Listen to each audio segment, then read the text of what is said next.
Chapter 34. Hey, baby. Dress up nicely tonight. We're going to a cocktail party. Eric frowned slightly. What TV series producer? And, didn't I tell you that if you want, I'll write a TV series script for you? I know you want to rely on your own abilities, but what about tonight? James specifically told me to bring a date. If you don't go, how can that be? You're the only one in my heart. Okay, that's it. Goodbye. After hanging up the phone, Eric sighed in disappointment. Ever since the success of Home Alone, his relationship with Jennifer Aniston had undergone a subtle change. The girl, who was originally a little unruly and liked to act coquettishly, became a lot more reserved in front of him. Eric, who had lived two lives, easily analyzed that this was caused by Jennifer Aniston's inner uneasiness and inferiority complex after reading the tabloid's comments about their relationship. Although Eric had tactfully comforted her a few times, the little knot in the girl's heart didn't lessen. Jennifer Aniston herself was also trying hard to get rid of this state. The most direct action was that in just a short week, Jennifer Aniston had participated in several auditions for TV series and movies according to her father's recommendation. Jennifer Aniston's purpose was very simple. She wanted to become famous quickly. If she became famous, those newspapers wouldn't treat her like a Cinderella anymore. At John Aniston's house in Beverly Hills, Jennifer Aniston hung up the phone and sighed in disappointment. Deep down, she also wanted to attend the party with Eric, and also wanted to be the female lead in Eric's movie. However, she knew that if she did so now, the public would label her as someone who relied on her boyfriend to get ahead. This label would follow her for the rest of her life. Perhaps some women wouldn't care at all, and would even be ecstatic. However, for Jennifer Aniston, who was very competitive, this was definitely unacceptable. John Aniston, who was pretending to read the newspapers, saw his daughter's distracted look and couldn't help but say, "And, why don't I go to the meeting with Kirst myself today? I believe your Uncle Kirst won't mind." Jennifer Aniston shook her head and said, "No need, Dad. Although Uncle Kirst won't mind, it'd be rude if I don't go. After all, he's done a lot of work to get me that role. And, Eric is a good guy. He's much more mature than most young people. I think he won't mind." "But I do mind, Dad," Aniston said irritably. "Look at what the newspapers are saying. God, I didn't even know I was that kind of woman. And, if you keep worrying about these things, you'll never be happy." John Aniston tried to persuade her, "Eric has already achieved such brilliant results at such a young age. If nothing goes wrong, he'll live under all kinds of halos for the rest of his life. As his girlfriend, you definitely won't be able to avoid these halos, unless—" John Aniston quickly shut his mouth. He didn't want to plant seeds in his daughter's heart because of some of his words, causing Jennifer Aniston to resent him in the future. Although his impression of Eric had changed, due to his daughter's competitive character, he didn't think well of her and Eric's future. Jennifer Aniston refused to go with them. Eric also lost interest in the party. When it was close to evening, he found a suit left by his father in the closet and changed into it. He then drove to the Hilton Hotel where the party was held. Just as he appeared in the party hall, the sharp-eyed James Brooks greeted him. But when he saw Eric's outfit, James frowned slightly. He walked to the side with Eric and said softly, "Eric, your identity is different now. You should pay attention to your outfit. At least change into a suit that fits you better." Eric looked at the slightly baggy suit on his body. It was left by his cheap father. Eric shrugged helplessly. He took out his wallet and waved it in front of James. He smiled bitterly and said, "James, other than the car in the parking lot, all of my belongings are here. It's a total of, $521.75. In order to do a good job in Home Alone, my house title deed is still in the pawn shop. I really don't have money to buy new clothes." The youngest billionaire who had recently been hyped up in the media was crying about being poor in front of him. This kind of incongruity made James's mouth twitch uncontrollably. "Okay, Eric, Mr. Barry Diller is already waiting for you. Let's go." The party had already started. The hall was brightly lit. The band was playing slow and gentle music. Waiters were shuttling back and forth with drinks. Many big stars that he had only seen on the screen in his previous life gathered in twos and threes to chat. Seeing the Gold producer James Brooks leading a young man through the crowd, everyone curiously inquired about the young man's identity. Although many pictures of Eric had already appeared in the newspaper, many people still didn't recognize Eric. When they heard their friends reveal Eric's identity, all kinds of gazes rushed to Eric, making Eric a little uncomfortable. When they were about to pass through the hall, Eric finally saw a familiar face. At a long table in the corner, Penny Marshall was wearing a black dress. She was chatting with Tom Hanks next to her. She raised her head and just happened to meet Eric's gaze. The two smiled and nodded. Eric couldn't help but look at Tom Hanks next to Penny Marshall. Although Tom Hanks was already 32 years old, his facial features were handsome and his body was tall. He was still a handsome guy. He didn't look like he did in the future. When they arrived at the door of a guest room, James said to Eric, "Eric, go in. Mr. Barry Diller is waiting for you inside. I'll take my leave first." Eric knocked on the door. After getting a response, he pushed the door open. He saw a man and a woman sitting on the sofa in the room talking about something. Seeing Eric open the door and enter, the delicate woman in her 30s whispered to the middle-aged man with a big nose. She picked up her handbag and walked out of the room. The middle-aged man with the big nose was obviously Barry Diller. Eric had seen this tycoon's image on the media more than once in his previous life. "Hello, Eric." He stood up and extended his hand to greet Eric. "Hello, Mr. Barry Diller. It's nice to meet you." The two shook hands and sat down on the sofa. "You know, Eric, a lot of people feel frustrated when they see you now." Eric raised his eyebrows and couldn't help but ask, "What about you, Mr. Diller?" Barry Diller didn't care about Eric's rude question. He smiled and said, "Of course I won't. I don't believe in luck or shortcuts. I only believe in my own strength. I worked my way up step by step from the bottom of the William Morris Agency. Maybe I envy your achievements, but I'm still proud of my career." "Mr. Diller, do you also think that the success of Home Alone was completely accidental?" Barry Diller nodded and said, "I had someone do a special analysis. The success of this movie was indeed due to a lot of accidents. So, I'm very curious, Eric. Why did you dare to sign the VAM agreement with Columbia? You know, the probability of you not getting a penny is as high as 80%. Eric said, "I had nothing to begin with. If I lost, I lost. I can start again." Barry Diller felt that Eric's words were somewhat insincere. He didn't delve into it and said, "Then, Eric, on behalf of Fox, I would like to invite you to join. What do you think?" Eric didn't intend to tie himself to a tree. If the other party invited him like this, once he agreed, he would probably have to sign a contract for several years. Shaking his head, Eric said, "Thank you for your kindness, Mr. Diller. But I don't like to be tied down. So, I plan to open an independent film company and make a few low-budget movies to train myself." Barry Diller saw that Eric directly refused and didn't insist. Since Eric showed his talent, some specialized organizations had done a thorough analysis of Eric's background, character, and other information. Barry Diller also read the information and knew that this young man had a kind of decisiveness that didn't belong to his peers. Once he made a decision, it was difficult to change it. At the same time, Barry Diller didn't care about Eric's plan to open his own film company. Many directors, after becoming famous, like to break away from the 6 major film companies in order to gain more benefits and more power to speak. Often, after these people lost the support of the 6 major film companies and hit a wall several times, they realized that the path of going it alone was not feasible.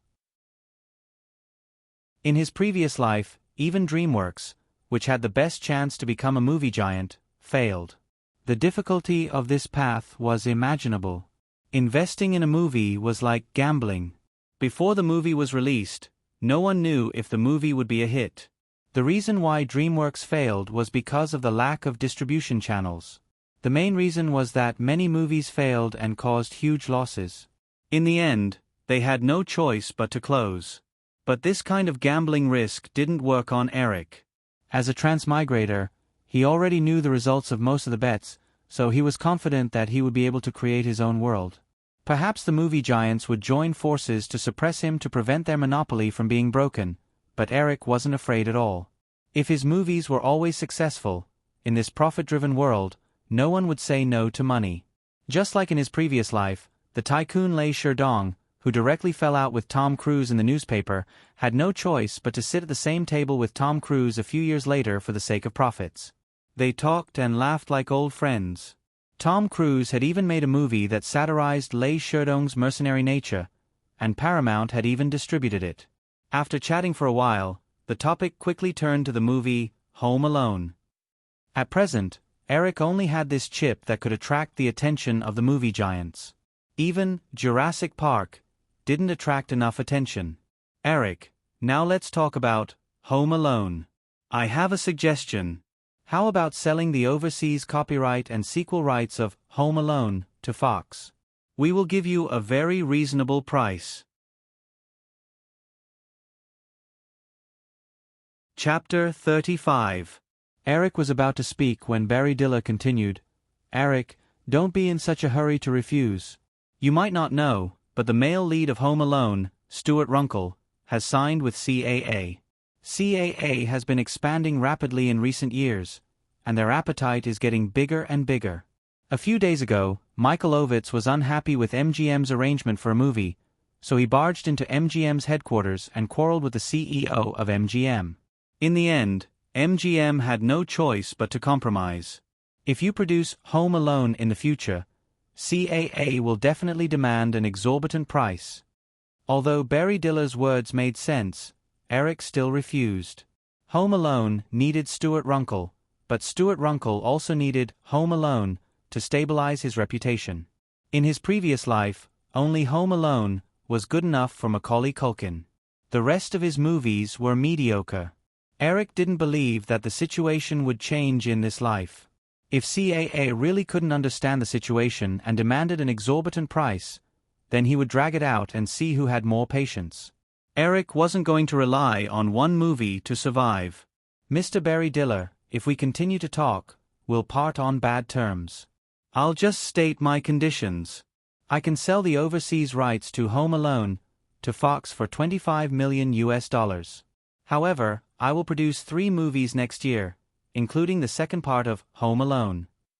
I need Fox to sign a package distribution agreement with me. I want 35% of the profits in North America and 10% of the profits overseas.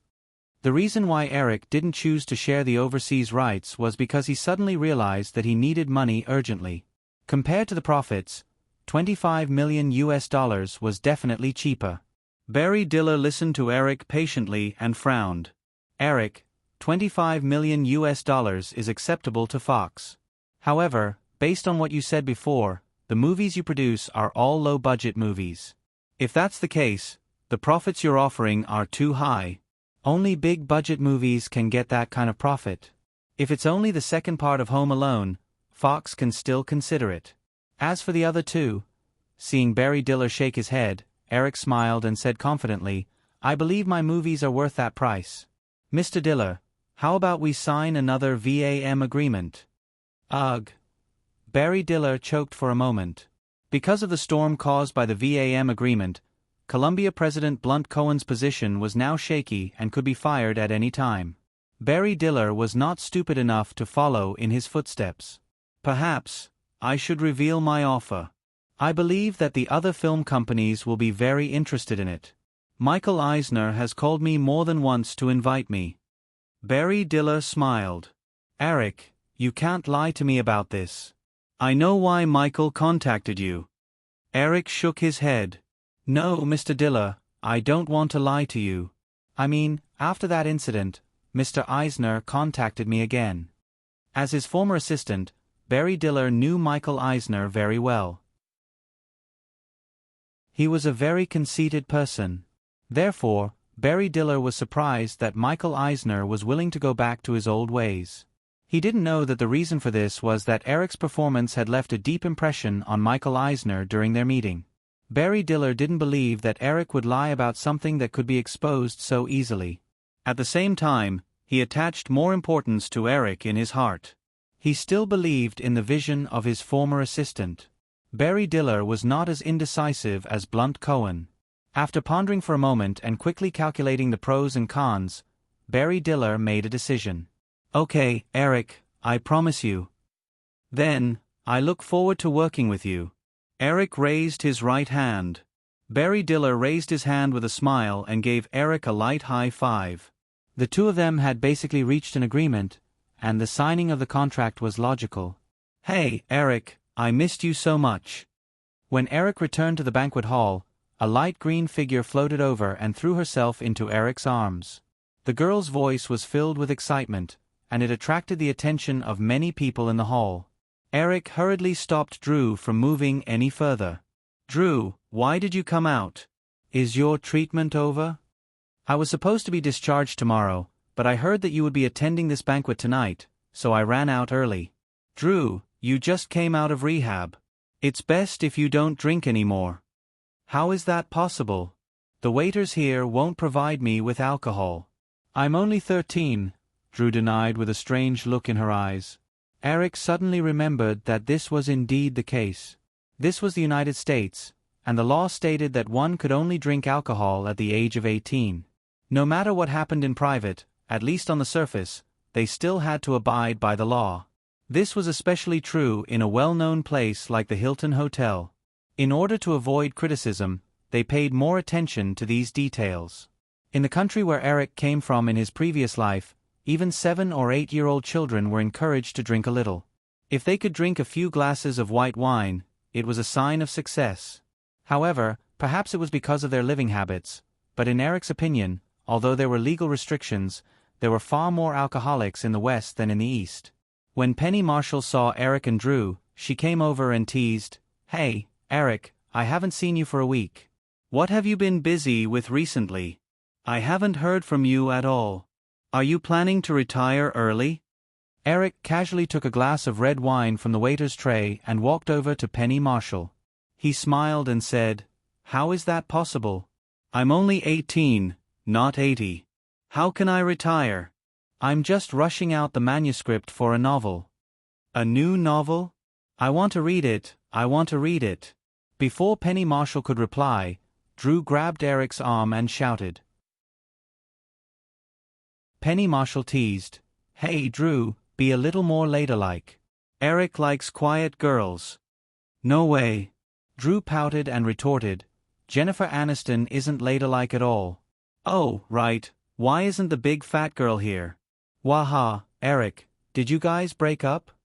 Eric knocked Drew's head and said, "All right, Drew, and happen to have something else to do tonight." "How can we break up? I'll show you our love another day."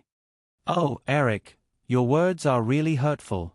Drew rubbed the place where Eric knocked and pouted. "This way."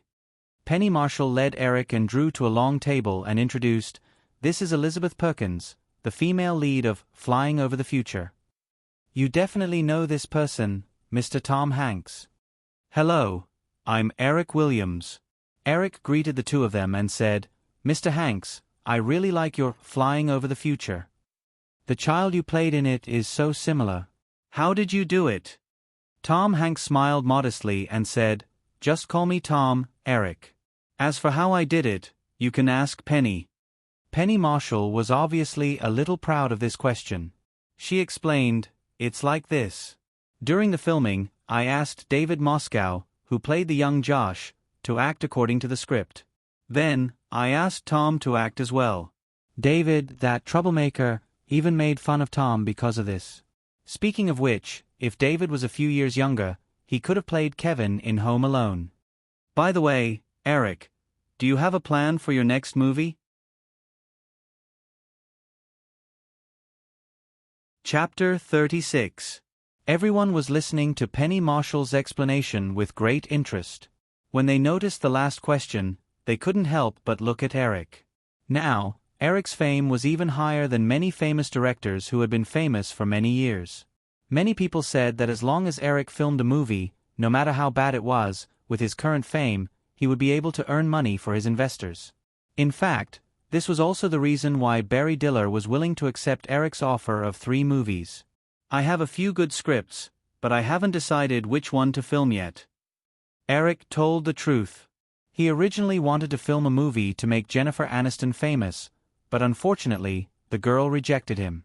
Now, he could only consider other movies. A few good scripts. Hearing this, several people were instantly petrified. If it was just scripts, there was no lack of them in the industry.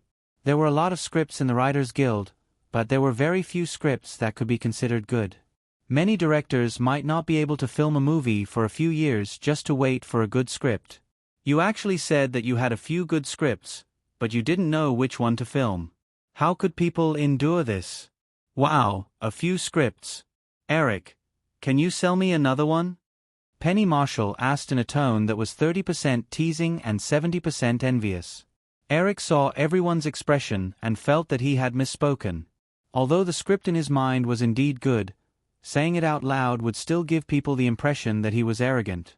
Forget it, Penny. When Return to 17 stops airing, perhaps you will be a super director with 2 consecutive movies that have broken the 100 million mark. Do you still lack scripts? Eric was speaking the truth. In this era, there were less than 10 movies that broke the 100 million mark in a year. Penny Marshall had made 2 movies that broke the 100 million mark in a row. She would definitely become the target of many movie companies. Penny Marshall didn't mind being rejected. She indeed didn't lack film contracts. The topic quickly changed to other things. After chatting for a while, the band in the hall started to play a dance song. Penny Marshall smiled and said, "All right, Eric, we won't hoard you. Look at the girls around you. They can't wait to ask you to dance." Eric raised his eyes and looked around. Sure enough, there were a few beauties looking at him with anticipation, eager to try. At the same time, Eric also felt Drew's arm tighten around his arm. That's it then. By the way, Tom, can you give me your contact information? Maybe we can work together? Tom Hanks was about to leave when he heard Eric's words. He took out a name card and smiled. Sure, there's no problem with that. My contact details are on the name card.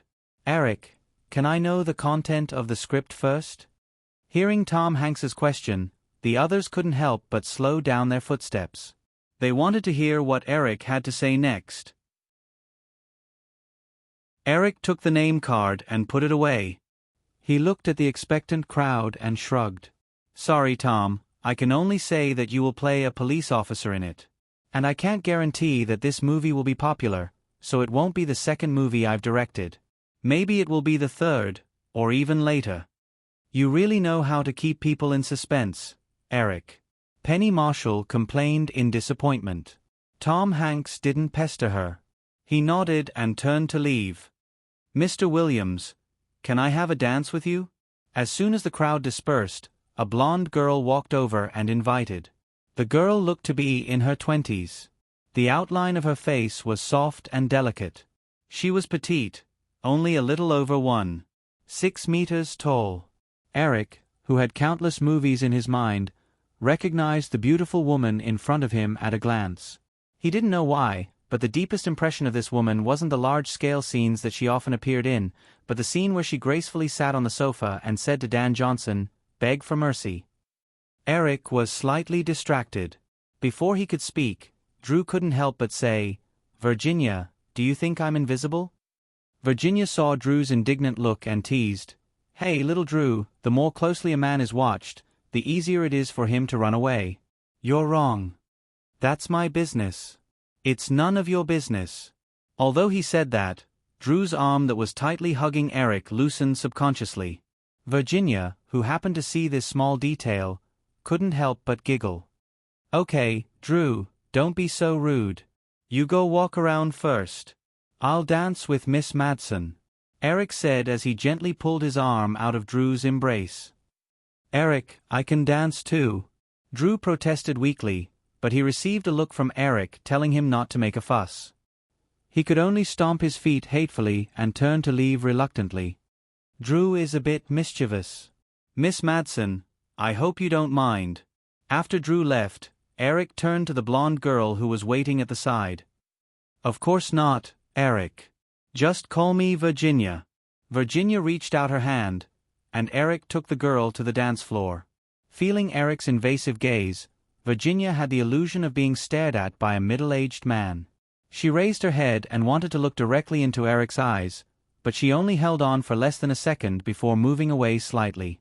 As an actress who debuted in the early 1980s, Virginia Madsen may look more mature and gorgeous than when she debuted, but she was, after all, 27 years old and had starred in nearly 10 films. She could be considered to have a little fame, but only a little fame. After calculating, the box office of all the films she acted in couldn't even compare to the 2-week box office of the young man in front of her. If it was just the box office that wasn't good, then it was fine. But the critics always ignored her efforts in acting and classified her as a vase. She was approaching the age of 30 as an actress. If her career didn't have any fundamental changes, she might only be able to play some small roles in some movies for the rest of her life. At the cocktail party, the moment she found out about Eric's identity from her friends, Virginia Madsen felt that perhaps this was a good opportunity. But now, the two sides hadn't exchanged many words. Just a look from the other party made her keenly feel that her plan wouldn't be so smooth. "Eric, don't you think it's very rude to stare at a lady like this?" Eric denied. "How is that possible? If no one appreciates beauty, then that's the most regrettable thing in the world. As a gentleman, I definitely won't allow this to happen." Virginia, who was flattered by Eric, was slightly proud. "Then, Eric, do you think I can be the female lead in your movie?" "Actually, Virginia, when I see you, I can't help but think of 2 words. Pretty woman." Virginia thought Eric was changing the topic and was slightly disappointed. "Thank you for the compliment, Eric." "No." Eric shook his head. "It's not just a compliment. It's the name of my next movie." "Next movie?" Virginia's beautiful big eyes lit up. Eric nodded. "Yes, I was still hesitating about what to shoot next, but after seeing you, a script suddenly appeared in my mind. This movie is called Pretty Woman."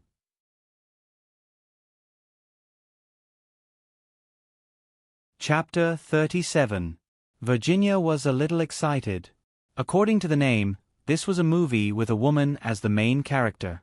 With Eric's current fame, if she could play the female lead, she would receive a lot of attention regardless of whether the movie turned out to be good or bad. "Eric, you're saying..." I.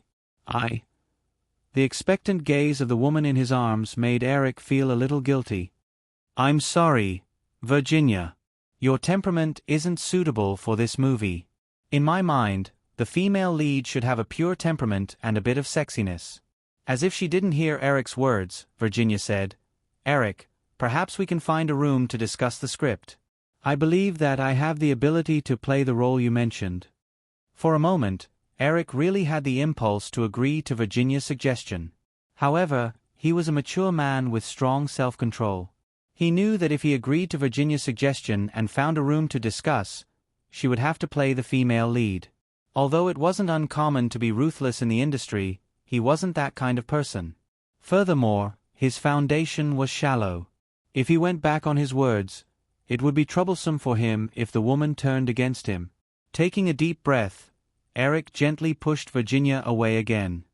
"Virginia, I'm really sorry. Although Home Alone and Back to 17 have been successful, many people still doubt my ability. I can't afford failure. If there's a suitable role for you in the future, I will definitely consider you first." The last promise was dispensable. Seeing that Eric wasn't moved by her biggest bargaining chip, Virginia admired this boy's self-control and didn't continue to pester him. After the dance, when the two separated, Virginia still left Eric a name card. "What's wrong? Are you still reluctant to part with her?" Druid appeared out of nowhere and grabbed Eric's arm as he teased him. "Of course. I'm a normal man." Eric smiled. "Then you can go to her. I'm sure Virginia won't refuse you." Eric shrugged. "But there's a price to pay. I'm poor now. My net worth is $521.75. I can't even afford a luxury suite in a hotel." Drew used his little tongue to lick his lips and rubbed against Eric's body. "Eric, there's something here that doesn't cost anything. Eric couldn't help but knock on Drew's head again. You're just a little imp who thinks too much. Bad review, return. Drew groaned in pain and rubbed his head. Eric, I strongly object to you always hitting my head. If you do this again, I'll bite you. I'm serious. While they were fooling around, James Brooks walked over with a glass of red wine.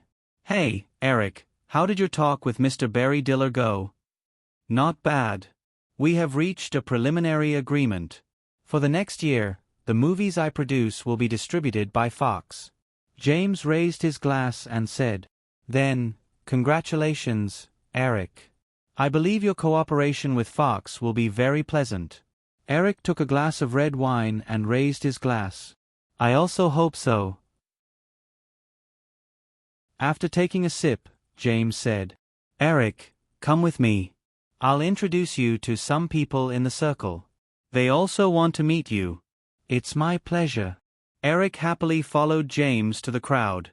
Drew, who was beside him, suddenly thought of something. He rolled his big eyes and hurriedly followed. This is Mr. Richard Zanuck. He used to be the producer of Spielberg's Jaws.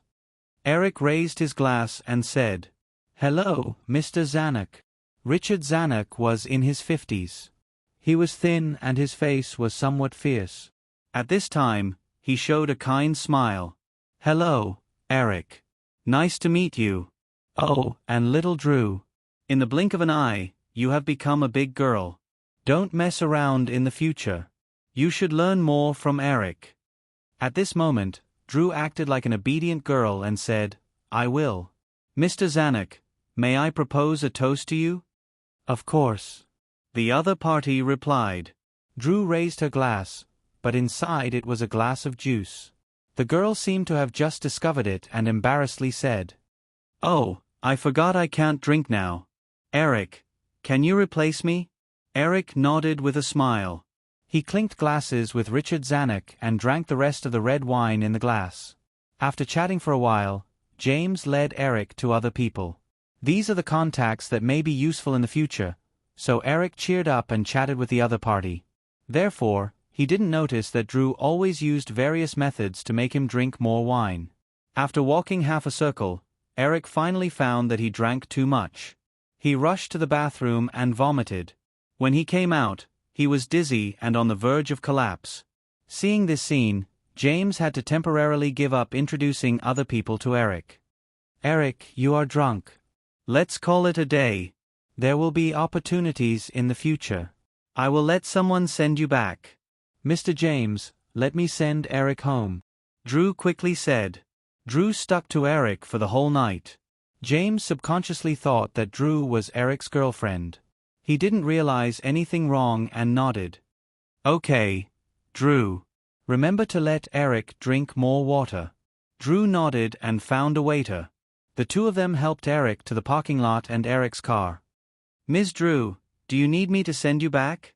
The waiter asked politely. Drew nodded and handed the car key to the waiter. She opened the back door. Eric had fallen asleep in the back seat. Drew sat in the back seat and used her strength to lift Eric's head and put it on her lap. She told the waiter Eric's address. The waiter nodded and started the car. After paying the tip and sending the waiter away, Drew let out a soft cry of joy and quickly returned to his bedroom. You can't run away now.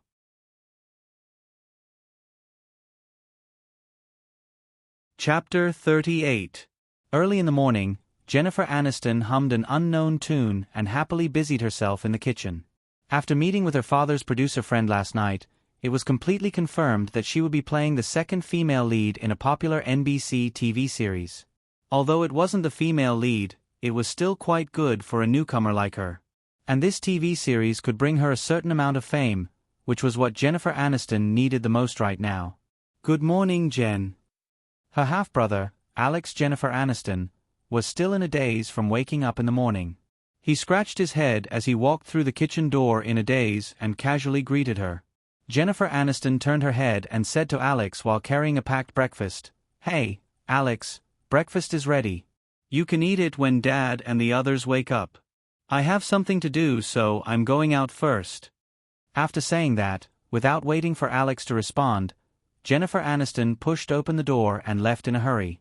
After rejecting Eric's invitation to the cocktail party, Jennifer Aniston had been feeling a little uneasy. Although the tabloid story about her relationship with Eric made her very depressed, her love for Eric made her quite concerned about her boyfriend's feelings.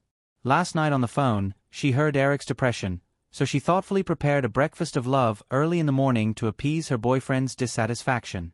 At the same time, she couldn't wait to share the good news of her role with Eric. More than 10 minutes later, Jennifer Aniston got out of the taxi in front of Eric's house.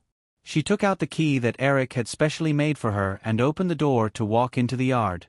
She didn't notice that in an inconspicuous gray Buick more than 10 meters away, a white man who was originally a little sleepy instantly woke up. His face was filled with ecstasy as he quickly grabbed the camera next to him and pressed the shutter. At the same time, he fiercely kicked his sleeping companion awake. Hee, David, wake up. There's a good show to watch. The fat black man, who was sleeping soundly with a wide-brimmed hat on his face, was suddenly attacked. He reflexively took off the hat on his face and straightened his body. He stared out of the car window with bloodshot eyes from staying up late. Wayne, did Eric Williams and Drew Barrymore come out? Where are they? It's even more exciting than that. Just now, Eric's girlfriend from the convenience store went in. Haha, this is going to be interesting. The fat black man named David looked around again, but didn't see Jennifer Aniston. He reached out to grab Wayne's camera, but Wayne quickly stopped him. What are you doing? Be careful not to expose the film. If that happens, we'll have wasted the whole night. Don't worry, I've already taken photos. That's good, that's good. David rubbed his chubby palms and grinned. I thought we could make a lot of money by taking photos of Eric Williams bringing Drew home for the night. I didn't expect there to be something even more exciting. We're rich now. Wayne, how much do you think we should ask for this time?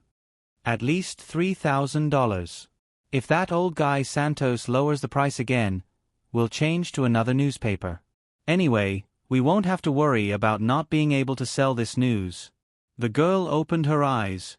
Her long eyelashes blinked a few times, and she stuck out her little head. Good morning, Eric.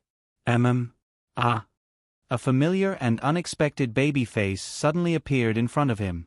Eric was surprised and quickly dodged the girl's red lips. The movement was too big, and his head felt dizzy. Gently rubbing his temples, Eric asked at a loss, Drew, why are you here? Drew seemed to be frightened by Eric's sudden move. Eric, you brought me home last night, and then... Don't worry, I don't mind. I'm very happy. I mind. The two were fooling around. Jennifer Aniston stood at the door with a plastic bag in her hand. Silence. It was as if God suddenly pressed the pause button on the remote control in his hand. After more than 10 seconds, the sound of a car horn came from outside the window, and the three finally reacted. Grievance, discomfort, anger, sadness, disappointment. A series of emotions mixed together, and Jennifer Aniston felt an inexplicable sense of relief. Things should be like this? Eric, I brought you breakfast. Jennifer Aniston's voice was a bit soft, as if a gust of wind could blow it away. Jennifer Aniston bent down and put the plastic bag on the floor. Then, she turned around and left. Her footsteps unconsciously became faster and faster. Her high heels stomped on the floor fiercely, making clacking sounds that echoed in the somewhat empty house. The moment her tears fell, Jennifer Aniston had already rushed out of Eric's courtyard. She couldn't let him see her cry, or this bastard would be even more proud. The clacking sounds of high heels completely woke Eric from his daze. And listen to me. Eric hurriedly pushed away Drew, who was still wrapped around him, and hurriedly put on his trousers and rushed out. Because he was in such a hurry, he almost missed a step when he went down the stairs. Fortunately, Eric grabbed the staircase railing in time and rushed out of the courtyard in a sorry state. He could only see a big yellow taxi driving away, and Jennifer Aniston's back vaguely visible in the car. Eric, who hurried back to the house to get the car keys, wanted to cry but had no tears. How many times had it been? Caught in the act again. Why did he use the word again? In Friends, Rachel caught her boyfriend in the act. In his previous life, she caught Pitt and Julie in the act. I've already transmigrated, and yet I still can't stop. I'm doing it again. This kind of talent is too torturous. Can't I just give up? When he drove out, the taxi was already out of sight. Eric could only drive to John Aniston's house in Beverly Hills. Tens of minutes later, after tidying up his clothes, Eric pressed the doorbell of John Aniston's house. Hello, Eric, are you looking for Jen? Jennifer Aniston's half-brother opened the door and recognized Eric. Eric anxiously asked, Alex, where's your sister? Jennifer Aniston was puzzled. She went out early. Wasn't she looking for you? Seeing that Alex's expression didn't seem to be lying, Eric said goodbye and hurriedly turned to leave. Since Jennifer Aniston didn't come back, it was very likely that she had gone to her rented apartment in Burbank. He knocked on the door of Jennifer Aniston's apartment, but there was no response. Eric looked around. Seeing that there was nobody around, he took out a spare key from the flower pot next to the door and opened the door. The moment he walked into the apartment, Eric keenly sensed that Jennifer Aniston had come back. There was still Jennifer Aniston's unique fragrance in the air. Looking around, he finally found a note on the coffee table in the living room. Eric, let's break up. Heaving a sigh, he hurried back to John Aniston's house. It was still Jennifer Aniston who opened the door. Alex, you. Before Eric could finish, Jennifer Aniston cut him off. Eric, you can go. Jen said that she went to New York early and asked us not to tell you. Well, sometimes, having a low IQ was a good thing. Is it, Eric? Please come in. While Eric didn't know how to answer, John Aniston's voice came from the house. Alex heard his father's words and was somewhat dissatisfied as he stepped aside to let Eric in. Come with me. John Aniston glanced at Eric expressionlessly and turned to walk inside. Eric nodded to John Aniston's current wife in the living room and followed John Aniston to the study. Sit down, Eric.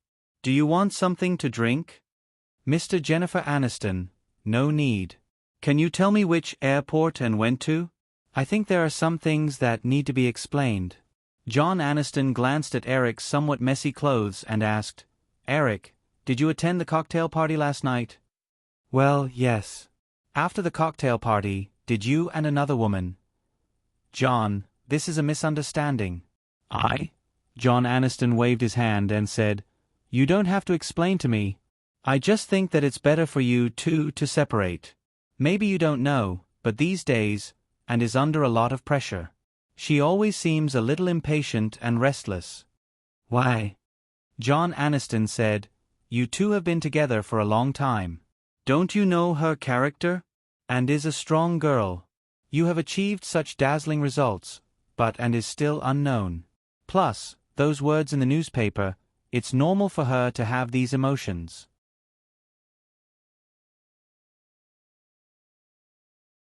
Chapter 39. After more than an hour, Eric finally left John Aniston's house. He unwillingly drove to Los Angeles International Airport, but he still couldn't find Jennifer Aniston. He guessed that Jennifer Aniston had already boarded the plane to New York. Through his conversation with John Aniston, Eric understood the pressure Jennifer Aniston had been under these days. He also realized that he had underestimated Jennifer Aniston's competitiveness. Thinking about it, Jennifer Aniston's personality was indeed like that. In his previous life, Jennifer Aniston found out that Pitt had broken the law. Seeing that there was no way to salvage the situation, Jennifer Aniston got a divorce without any hesitation. Compared to those unscrupulous women who wanted nothing more than to empty out the man's family, Jennifer Aniston didn't even ask for alimony from Pitt. Since that's the case, I'll let you go for a while, Eric thought to himself as he drove home. However, he had a headache. The incident with Drew in the morning would probably be difficult to explain. However, Eric had no intention of giving up on Aniston. She was his first woman since his rebirth, and the possessive Eric was determined to get this stubborn girl back, even if he had to resort to some underhanded means. When he got home, he saw Drew dressed neatly and sitting on the sofa in the living room. Eric scratched his head. What should he do with this little vixen who stuck to him without using any means? He definitely couldn't be nice to her. Otherwise, this girl would definitely do whatever she wanted to do. Eric expressionlessly sat down on the other sofa. He picked up a newspaper and started reading it as if no one else was around. Drew saw that Eric had a sullen face and didn't say a word. It was as if she didn't exist. This situation had never happened before. Thus, she felt even more uneasy. Although she had always wanted to snatch Eric away from Jennifer Aniston, she had never thought of using such a misunderstood method to break them up. As a smart girl, she obviously knew that not only would this method fail to snatch Eric away, it would also make Eric hate her. Although the scene in the morning was unintentional, Drew knew that the main responsibility was still on her. Eric's current expression meant that he definitely had a falling out with Jennifer Aniston. In order to break the deadlock, Drew got up and ran to the kitchen. She heated up the breakfast Jennifer Aniston brought over and placed the plate in front of Eric's face. Eric ignored her and continued reading the newspaper. "Eric, Mr. Calter-Hunter from Forks just called. He wants you to discuss the contract." Aniston's voice. Translator's note. Eric / is Lu Zilong. Crash. Eric deliberately flipped the newspaper. Drew, who was going to sit next to Eric, quickly backed away like a frightened cat. Seeing that Eric didn't react, Drew slowly moved over. "Eric, how about, you hit me, as long as you don't hate me." Although he already had a preliminary agreement with Barry Diller, it still took a few hours to discuss the details. It wasn't until 3 o'clock in the afternoon that the two sides signed the contract. When Eric left the Fox headquarters, in addition to the contract, he also had a $25 million check in his hand. "Jeffrey, can you contact Nicole and the others tonight? I want to have a party at home to celebrate. Of course, it's for everyone. Everyone who participated in the filming of Home Alone has to come." "Okay, that's it." After hanging up the phone, Eric went to the supermarket to buy a lot of things. After thinking about it, he drove to Jeff's Italian restaurant, intending to ask a chef to help prepare the party. Just as he pushed open the door and walked into the Italian restaurant, the fat Jeff, who habitually wandered around the restaurant, noticed him. He happily walked over and gave Eric a big hug. "Hey, Eric, long time no see. You've been in the limelight recently. I watched both of your movies, they were really good." Eric smiled and hugged Jeff. The two of them went to an empty seat and sat down. "Julia, 2 cups of coffee." After sitting down, Jeff called out to a girl dressed as a waitress. "No problem, Jeff, Mr. Jeff." A female voice answered from behind the counter. "Julia." Eric was a little curious. After working at the restaurant for a few months, he knew that there was no waitress named Julia. After he left, Jeff probably hired a new person. He turned his head curiously and saw a tall girl with brown curly hair behind the counter, her back facing the two of them as she busied herself in front of the coffee machine. Jeff followed Eric's gaze and said with a smile, "Julia was hired after you left. She's also an actress. I heard that there's a movie coming out in October." Eric retracted his gaze and asked curiously, "Being an actress should make a lot of money. Why is she working as a waitress?" Jeff said, "For a living. There are thousands of men and women in Los Angeles who dream of being a star. How many are as lucky as you? I heard that her movie was shot last year. Because it's an independent film, it took a year to get the chance to be released. She hasn't received any offers for almost a year, so she can only work at the restaurant temporarily to get by." Eric shrugged indifferently. There were countless independent film companies in Hollywood, and they produced countless independent films every year. It was already quite lucky for a film to be released after a year. Many independent films were shot, but they didn't even have the chance to be released on videotape. They were directly thrown into the warehouse to collect dust. This was very similar to the TV drama market in China in his previous life. At the peak of the TV drama market in China, more than 1,000 TV dramas with a total of 30,000 episodes were produced every year. However, There were only a dozen or so TV dramas that were familiar to the audience. A large number of TV dramas didn't even have the chance to be aired on TV before they were shelved. When Eric heard about this in his previous life, he really wanted to find those tycoons who spent billions on TV dramas every year. He wanted to hug their thighs and shout, "Let's be friends, shall we? Mr. Jeff, and this, sir, your coffee." Eric was chatting casually with Jefferson when the waitress named Julia came over with coffee. "Thank you." Eric reached out to take the cup of coffee. At the same time, he inadvertently raised his head and glanced at the girl beside him. This glance made Eric's hand tremble. The scalding hot coffee splashed out and splashed on him.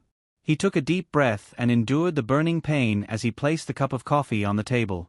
Eric panicked and pulled out a few napkins to wipe the scalded back of his hand. "I'm sorry. I'm really sorry." The waitress saw that Eric's skin was red from the scalding and quickly apologized. Jeff glared at the waitress, then turned to Eric and said, "Eric, quickly go to the back and rinse your hand with cold water." Eric nodded and got up to walk to the kitchen. When the other people in the restaurant saw that Eric had appeared in the kitchen, they all came over enthusiastically. The waitress, who was holding a wet towel and wanted to help, stood helplessly outside the crowd. This boy seemed to have a good relationship with her boss, Jeff. She didn't know if Jeff would punish her for scolding him. "Okay, I'm fine. Everyone, go do your own things. Otherwise, Jeff will have a problem with me." In the crowd, Jeff pretended to be angry and said, "Eric, am I such a petty person?" Everyone laughed and joked for a while before dispersing. He followed Jeff back to the hall outside. When the two of them sat down, Eric realized that the waitress was following him like a little tail. Her face was full of nervousness. "I'm sorry, Mr. Eric. I didn't do it on purpose." "Really?" The waitress learned of Eric's name from the way people had addressed him. "It's okay. I was careless just now. Your name is..." Although he was very familiar with that iconic big mouth, he could only pretend to be a stranger. "My name is Julia Roberts," the waitress replied.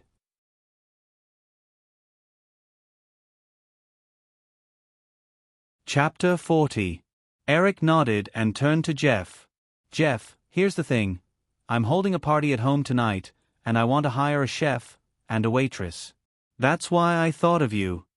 It was a profitable business for a restaurant to send a chef and waitress to prepare a party. Jeff was delighted to hear that. "No problem, let Vanessa and Cindy go. Vanessa is fine with the chef. As for the waitress, let this lady do it. Miss Julia, is that okay?" Julia glanced at Jeff hesitantly and nodded. After confirming this, Eric chatted with Jeff casually and wrote down the menu for the night.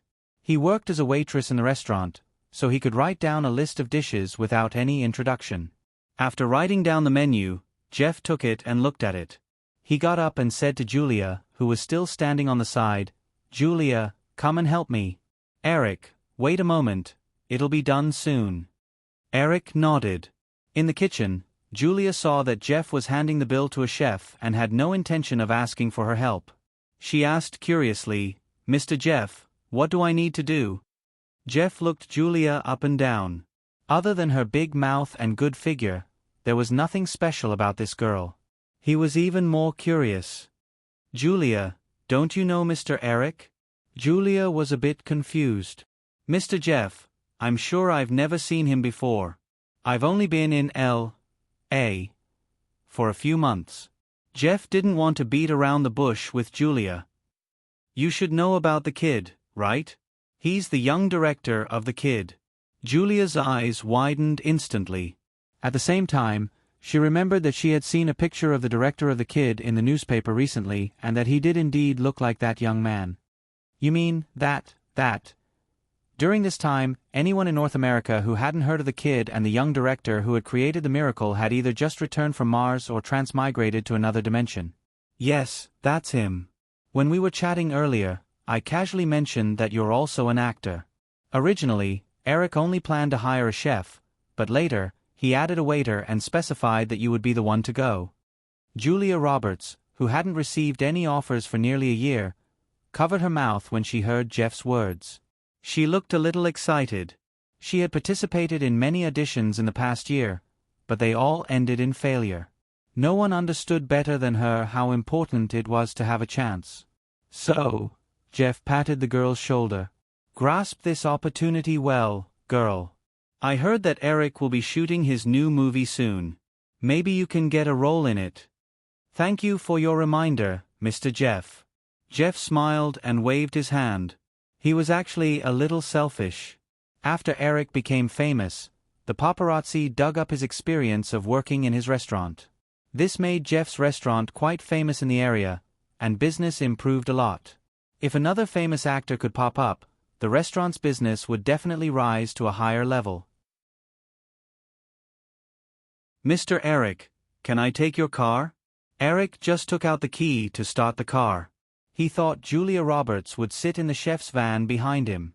He didn't expect her to run in front of him. No problem, Miss Julia, please. He casually glanced at the girl who got into the passenger seat and fastened her seatbelt.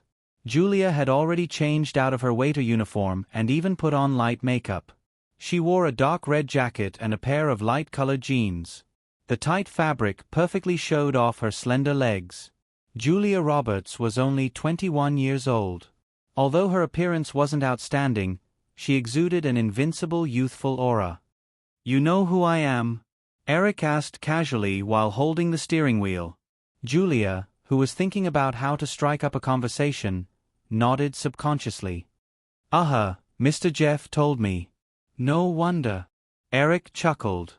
Julia curiously asked, Mr. Eric, no wonder what? Miss Julia, I paid you $10 an hour to hire you, but you don't look like you're going to be a waiter. Instead, you look like you're going to a party. Julia looked at her clothes. After she heard Jeff's words, she just subconsciously wanted to leave a good impression on the director, so she hurriedly changed her clothes.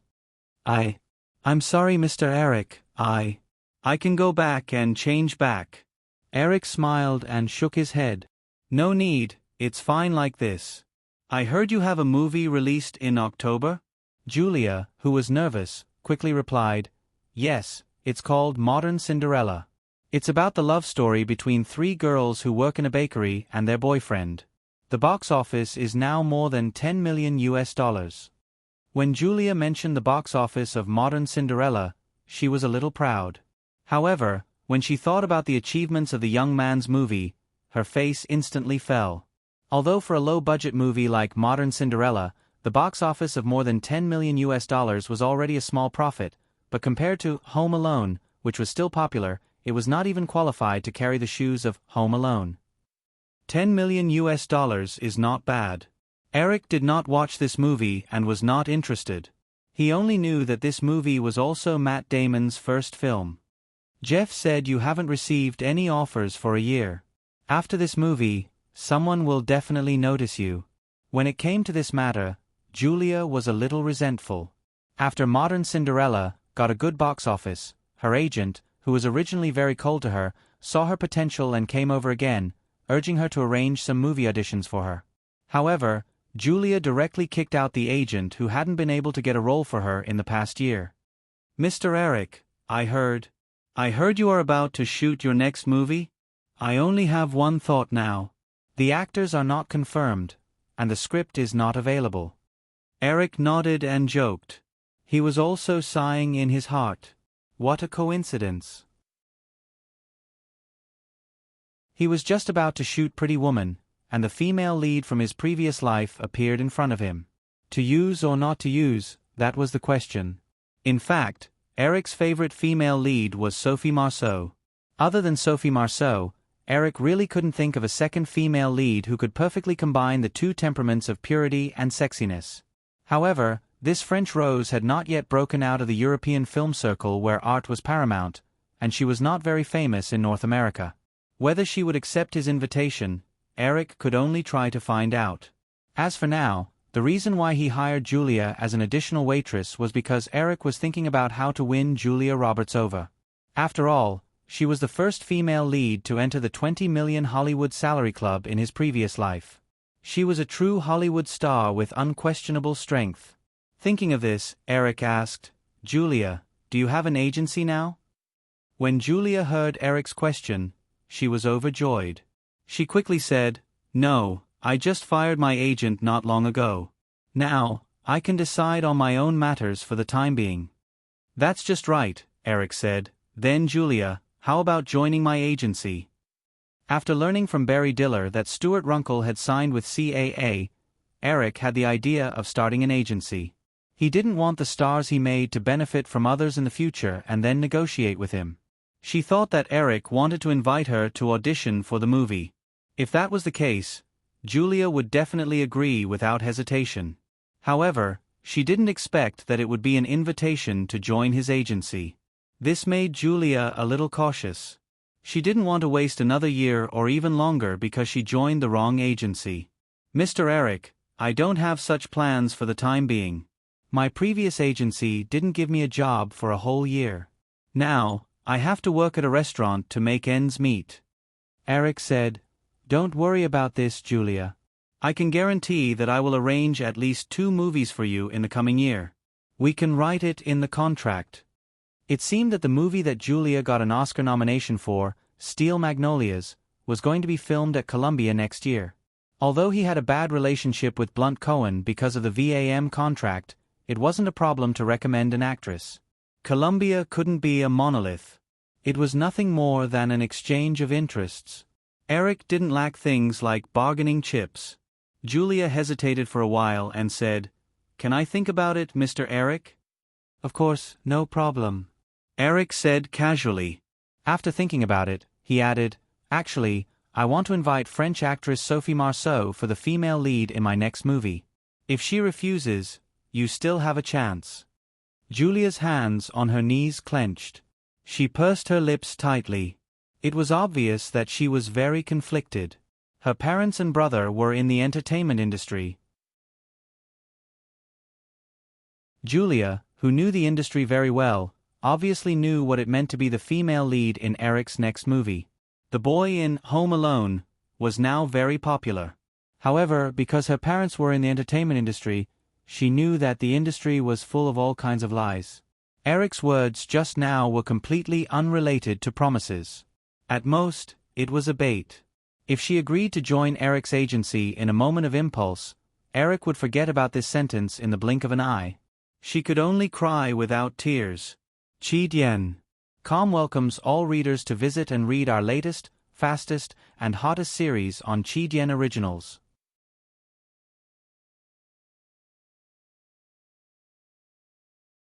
Chapter 41. After 6 o'clock in the evening, the crew of Home Alone came to Eric's house one after another. It was completely dark. Eric, who had been discussing things with Vanessa in the kitchen for a while, returned to the living room. He looked around and was surprised to find that in addition to the crew of Home Alone, there were a dozen more beautiful girls in various dresses. "Jeffrey, what's with these girls?" Eric asked curiously when he found Jeffrey Hansen. Jeffrey smiled and said, "It's Nickel and the others. After filming Home Alone, they took on a job shooting a campus comedy. That's when I met these girls. I don't know how they heard that the director of Home Alone was going to hold a party at home, so they came with Nickel and the others. As for the reason, I don't think I need to explain." Eric smiled. These girls were obviously here for him. However, he didn't mind. There were only 2 or 3 women in the Home Alone crew, and the rest were all men. It would be boring if the party was full of men. He walked to the center of the living room and clapped his hands to attract everyone's attention. "Everyone, quiet down and listen to me." Everyone in the living room quickly stopped talking and turned to look at Eric. "First of all, I hope everyone has a good night. Today's party is to celebrate the success of The Kid in Home. This success does not belong to me alone, because without your help, there is no way I could have finished filming The Kid in Home in such a short period of time. Here, I would like to thank everyone once again." As Eric spoke, he bowed slightly to everyone, and everyone in the living room applauded. Eric pressed his hands slightly to signal for everyone to be quiet. He continued, "Of course, just a verbal thank you is definitely not enough. Home Alone has achieved such amazing box office results because of everyone's efforts, so I specially prepared a bonus for everyone. At the same time, I hope that we will have the opportunity to work together again." After Eric finished speaking, he took out a stack of envelopes containing checks and distributed them to everyone with Jeffrey Hansen. Eric had already written his name on the envelope in advance, so there was no possibility of it being sent wrongly. Depending on their positions and other factors, the amount of the check ranged from $200,000 to $500,000. Although it was insignificant compared to the box office of Home Alone, it was equivalent to several years of the crew's salary. After all, they used to work in the small-budget independent film industry, and their annual income was at most a few tens of thousands of dollars. Of course, Eric didn't forget the other actors who had participated in the filming of Home Alone. However, those people would definitely receive more dividends, so Eric planned to pay them after he got his share of Home Alone from Columbia. Perhaps some people would think that since the filming of the movie had been completed and both parties had cleared their debts, why would they still distribute such a large sum of money to others after the box office hit? However, every circle had its own rules, and those who broke the rules would find it difficult to move forward in the circle. After the box office hit, it was one of the rules of the film industry to give dividends to the participants. In Fong Yu's previous life, James Cameron, who had clearly stated that he would give up all the benefits due to the continuous over-budget of Titanic, still received a large amount of dividends from Fox after the box office miracle of Titanic, even though the relationship between the two parties had been so bad that they had forced each other to jump off a building. After distributing the checks, Eric announced the official start of the party and then pulled Jeffrey Hansen upstairs. "Jeffrey, this is yours. It's enough for you to buy back Firefly." The two went to the balcony of Eric's bedroom on the second floor. Eric took out an envelope and handed it to Jeffrey. The amount on the check was $3 million, but Eric did not feel any heartache. If it were not for the help of an experienced producer like Jeffrey Hansen, Home Alone would not have been completed so smoothly. Jeffrey Hansen took the envelope and rubbed it a few times. Soon, he handed the check to Eric without hesitation. Eric was a little puzzled by Jeffrey Hansen's actions. "Eric, I've thought about it these days. Even if I buy back Firefly without Selena, it's still impossible for me to develop Firefly, so I have a request." Eric smiled and said, "Jeffrey, do we still need to use the word request between the two of us? Please say it." "Eric, you said that you would open a film company. Can I go to your film company to help you? You know, although I'm not good at being a director, I have some experience as a producer." Eric raised his eyebrows in surprise. He had the same idea before. He even thought of taking over all the film crew left behind by Jeffrey Hansen's wife. However, he also felt Jeffrey Hansen's obsession with the Firefly Film Company that he founded with his wife. Moreover, after the success of Home Alone, Eric was confident that it would not be difficult to create a new team, so he did not have the idea of poaching him. Now that Jeffrey had taken the initiative to ask, Eric would definitely agree. "Jeffrey, to be honest, I once thought of asking you to come to my film company to help me, but I thought that you would be reluctant to part with Firefly Film Company, so I didn't mention it abruptly." After listening to Eric's words, Jeffrey's expression did not relax. Instead, he said with some apprehension, "Eric, actually, this is not my main request. I hope that your new film company can also be named Firefly. After all, the original Firefly no longer exists." "I know this request may be a bit excessive, but I can help you as a producer in the future. I don't need a single cent of CD, just a salary is enough. I hope you can consider it."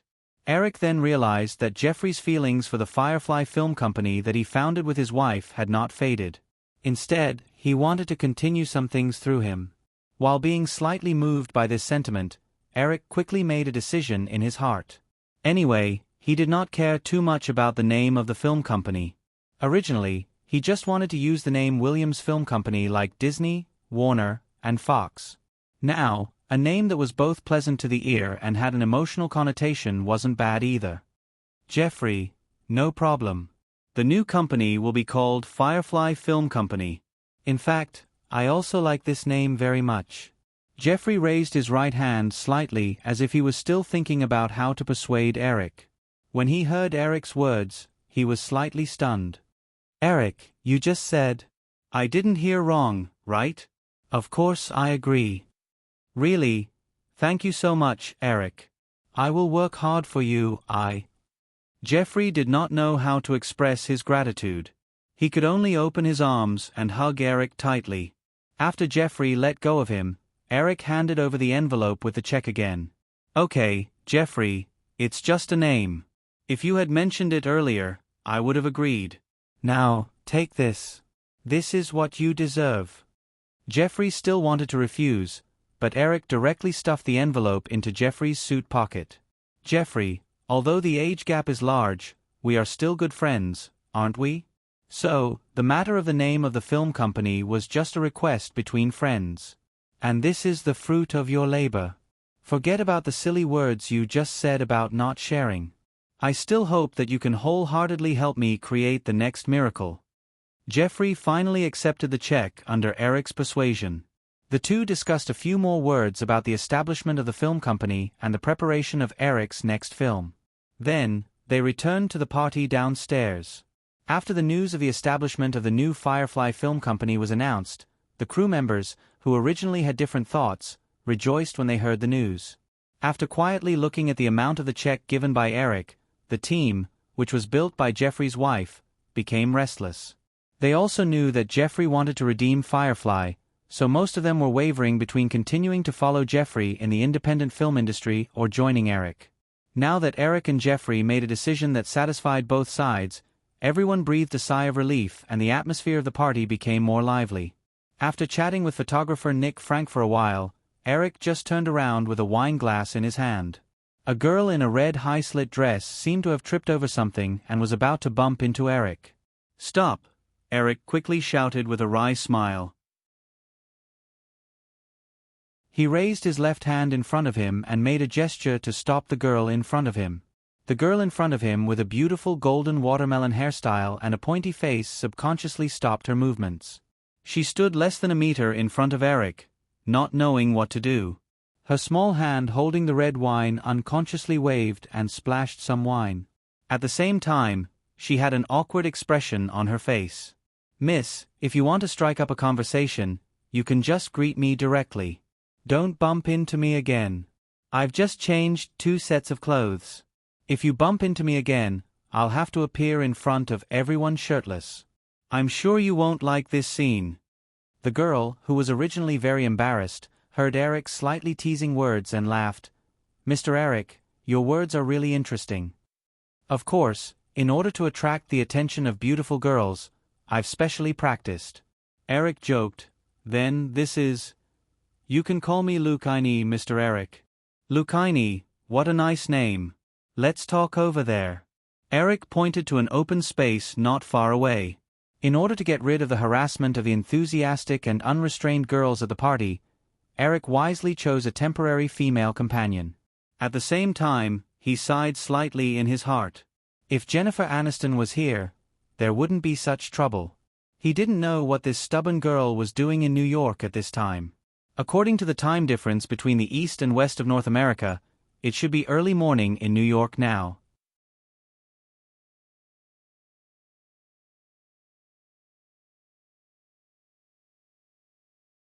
The fat chef, who was holding a box of kitchenware at the door of the kitchen, said teasingly, "I'm sorry, Eric. Although I don't want to disturb you, I just want to ask if Julia wants a ride home. It's very late now." "Yes." Julia had just said a word when she was interrupted by Eric. "No need, Vanessa, you go first. I'll send Julia home." Vanessa didn't seem to see Julia's dissatisfied look at Eric. He blinked knowingly, opened the door, and left with the box of kitchenware. "No one will disturb us now. Let's continue to talk." Eric looked at Julia with a smile. With Vanessa's interruption, Julia completely woke up from the situation just now. She shook her head and said, "But it's very late now. I have to go back. Can you, please send me home?" "Okay, before I send you home, I have a suggestion." Eric put away his playful smile and said seriously, "I've thought about it. I'll buy an agency as soon as possible, then give you a good contract and personally arrange your future.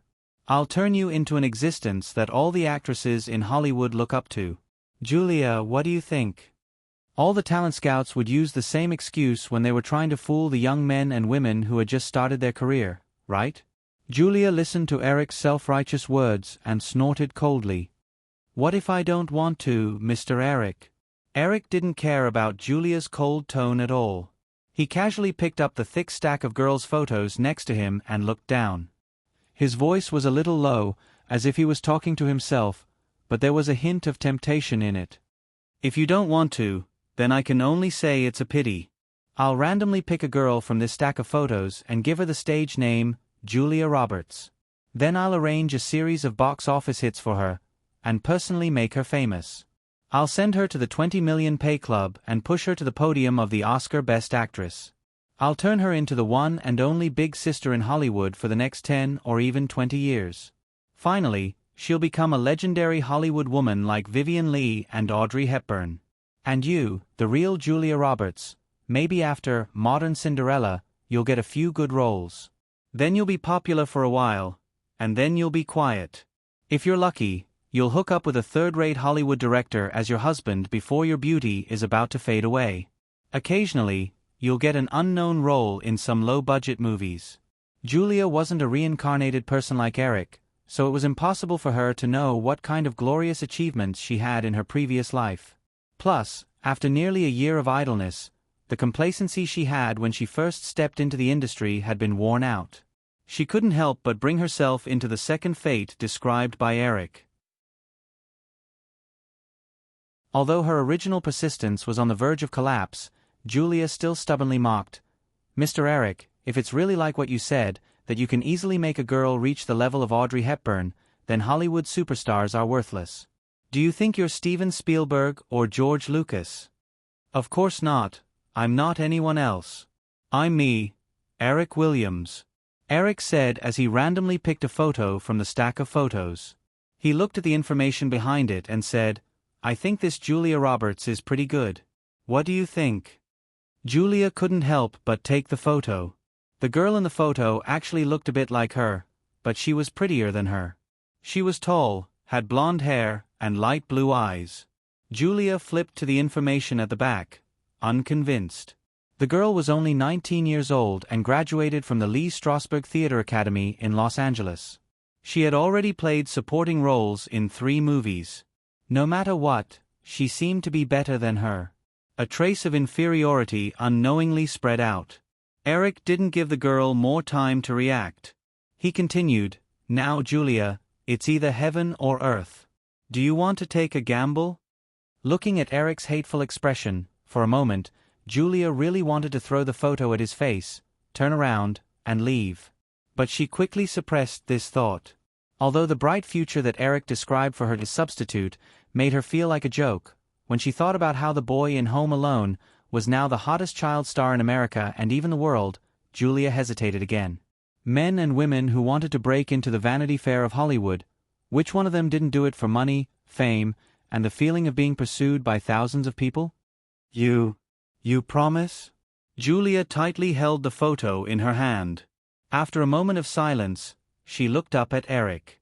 Their eyes met for less than a second before her eyes quickly drifted away. A victorious smile flashed across Eric's face as he confidently nodded, "I promise."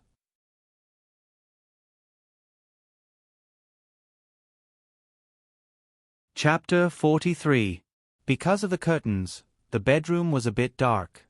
Julia Roberts, who always had a stable schedule, woke up from exhaustion. She gently turned over and subconsciously thought that she was going to be late for work. She suddenly sat up, but after a few seconds, she let out a soft sigh, relaxed her body, and fell back. She looked to the side, but Eric was no longer beside her. After tossing and turning for a while, she put on her jeans and looked around. She took a white shirt from the man's hanger and put it on. She opened the curtains and walked to the balcony. The sun was still shining in Los Angeles, so bright that it was annoying. Julia took a few deep breaths of the cool morning air before she turned and walked downstairs. There was the sound of utensils colliding in the kitchen.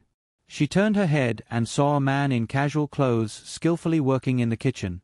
The faint fragrance of oatmeal wafted in the air. Eric also quickly noticed the girl's figure.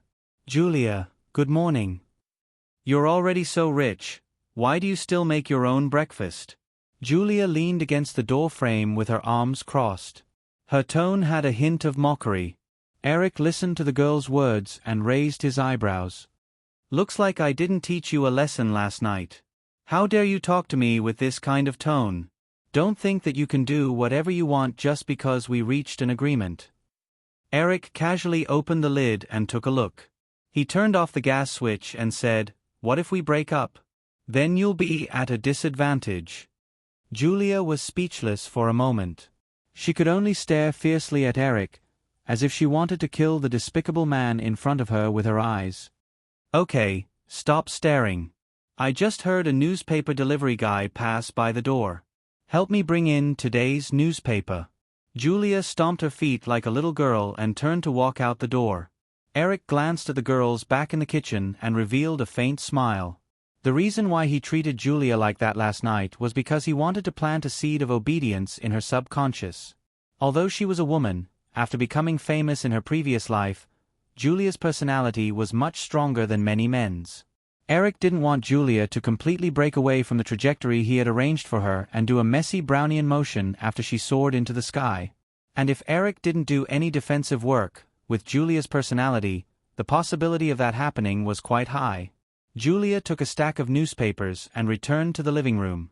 She was too lazy to appear in front of Eric to be bullied, so she sat in the living room and flipped through the newspapers. She flipped through a few copies but found nothing interesting, so she tossed them aside. It wasn't until she flipped to a copy of the Los Angeles City paper that Julia revealed a gloating smile when she saw the title. Late at night, the director of Home Alone and Drew Barrymore returned to their residence. The convenience store salesman's girlfriend left with tears in her eyes. Below the long title was the main text full of gossip, accompanied by clear pictures. "What are you looking at? You're not pretty to begin with. Why are you smiling so widely?" Eric brought breakfast to the living room and placed it on the coffee table. Julia glanced at Eric. This scumbag in front of her doesn't even know that trouble is coming. She handed the newspaper over and walked straight to the kitchen. "You should worry about yourself first. I didn't expect you to be such a jerk. You can even bear to hurt such a beautiful girlfriend." Eric took the newspaper and glanced at it. He cursed in his heart. These paparazzi are really everywhere. He read it carefully. The content was 30% true and 70% false. It described how he brought Drew home for the night and how he was caught by his girlfriend the next day. It was as if the other party's reporter was watching from the side the whole time. After reading it quickly, Eric threw the newspaper on the coffee table and thought about the possible impact of this matter while eating breakfast. Julia, who was carrying a bowl of oatmeal and a plate of bread, returned to the living room. Seeing Eric's unchanged expression, she asked curiously, "Aren't you worried at all?" Eric said without raising his head, "It's just gossip from the tabloids. If I get angry every time I see it, I won't be able to live a normal life. Since I've stepped into this circle, I have to be prepared to bear everything that comes with it." "Of course I know that. But didn't you notice that the reporter intentionally or unintentionally mentioned Drew's age? You have to know that Drew is only 13 years old. According to California law," Julia gloated as she raised 3 fingers. "At least 3 years, even if the girl is willing." Eric obviously saw the intention of the tabloid reporter. These tabloids always like to fan the flames for sales. However, Eric wasn't worried about this. Instead, there was something else that would be troublesome. Now that there was such a shocking piece of gossip, coupled with the fact that it was already December's prime time, the film companies that had been badly squeezed by Home Alone and Back to 17 would definitely see this as an excellent opportunity to suppress the box office of the 2 movies. Seeing that Eric didn't say anything, Julia naturally thought that Eric was guilty. For a moment, she actually felt a little smug. "Okay, don't be smug. It's as if you'll be better off if I'm unlucky. Wash the dishes after breakfast. I have something to do, so I'll go out first." Eric hurriedly finished eating, picked up his jacket, and said to Julia, "By the way, if I were you, I'd better quit my job at the restaurant and stay at home obediently for the next few days." Julia protested, Why, you can't restrict my personal freedom. Eric pointed at the newspaper on the coffee table. Because you'll appear on it tomorrow. Ah. Julia didn't know what to do for a moment. Eric, good morning. Eric had just gotten out of the car when he saw Jeffrey Hansen waiting at the entrance of an agency they had agreed to meet in Burbank. Good morning, Jeffrey. Let's go in. Jeffrey pulled Eric and said, Eric, don't be in a hurry. I have something to talk to you about. Jeffrey pulled Eric to a remote corner and took out a copy of L.A. Metropolis Daily from his bag. Eric, you're a bit too much. Although I've only met her a few times, I think and is a good girl. You shouldn't hurt her. More importantly, even if you're looking for a woman, it shouldn't be Drew. She's only 13 years old. If someone doesn't let go of this matter, you'll be ruined. Think about Roman Polanski.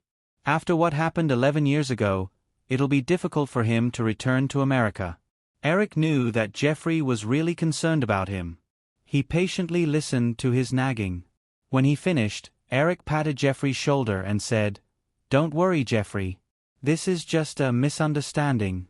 Although Drew spent the night at my house the night before, nothing like that happened. Anyway, Jeffrey was still worried. You should be careful, Eric.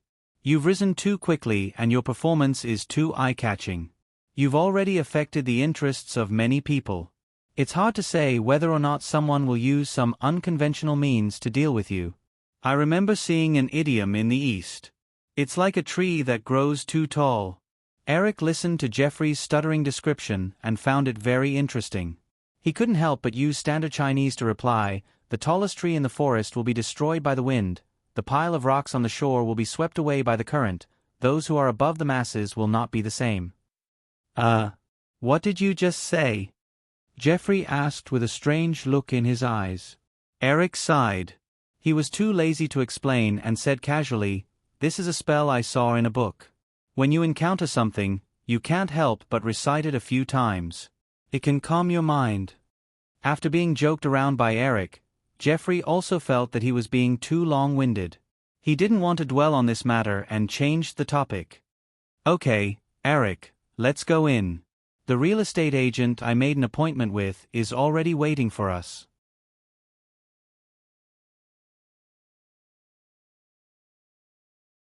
Chapter 44. Gentlemen, these are the office buildings that were selected according to your needs. This one is in the Burbank area, and this one is in the Santa Monica area. Oh, this one is near Hollywood, and the price is relatively expensive. In the lobby of the real estate agency, the real estate agent named Raymond skillfully handed the documents to Eric and Jeffrey. Since they had decided to set up a new Firefly film company, they should first rent an office space for the company, which led to the current situation. The two listened to Raymond's introduction while flipping through the documents and discussing with each other. For some reason, Eric felt that Raymond's gaze towards him was a bit strange, as if he was eager to give it a try. Finally, during a break in the conversation, Raymond couldn't help but ask, Excuse me, Mr. Williams, are you the young director who filmed Home Alone?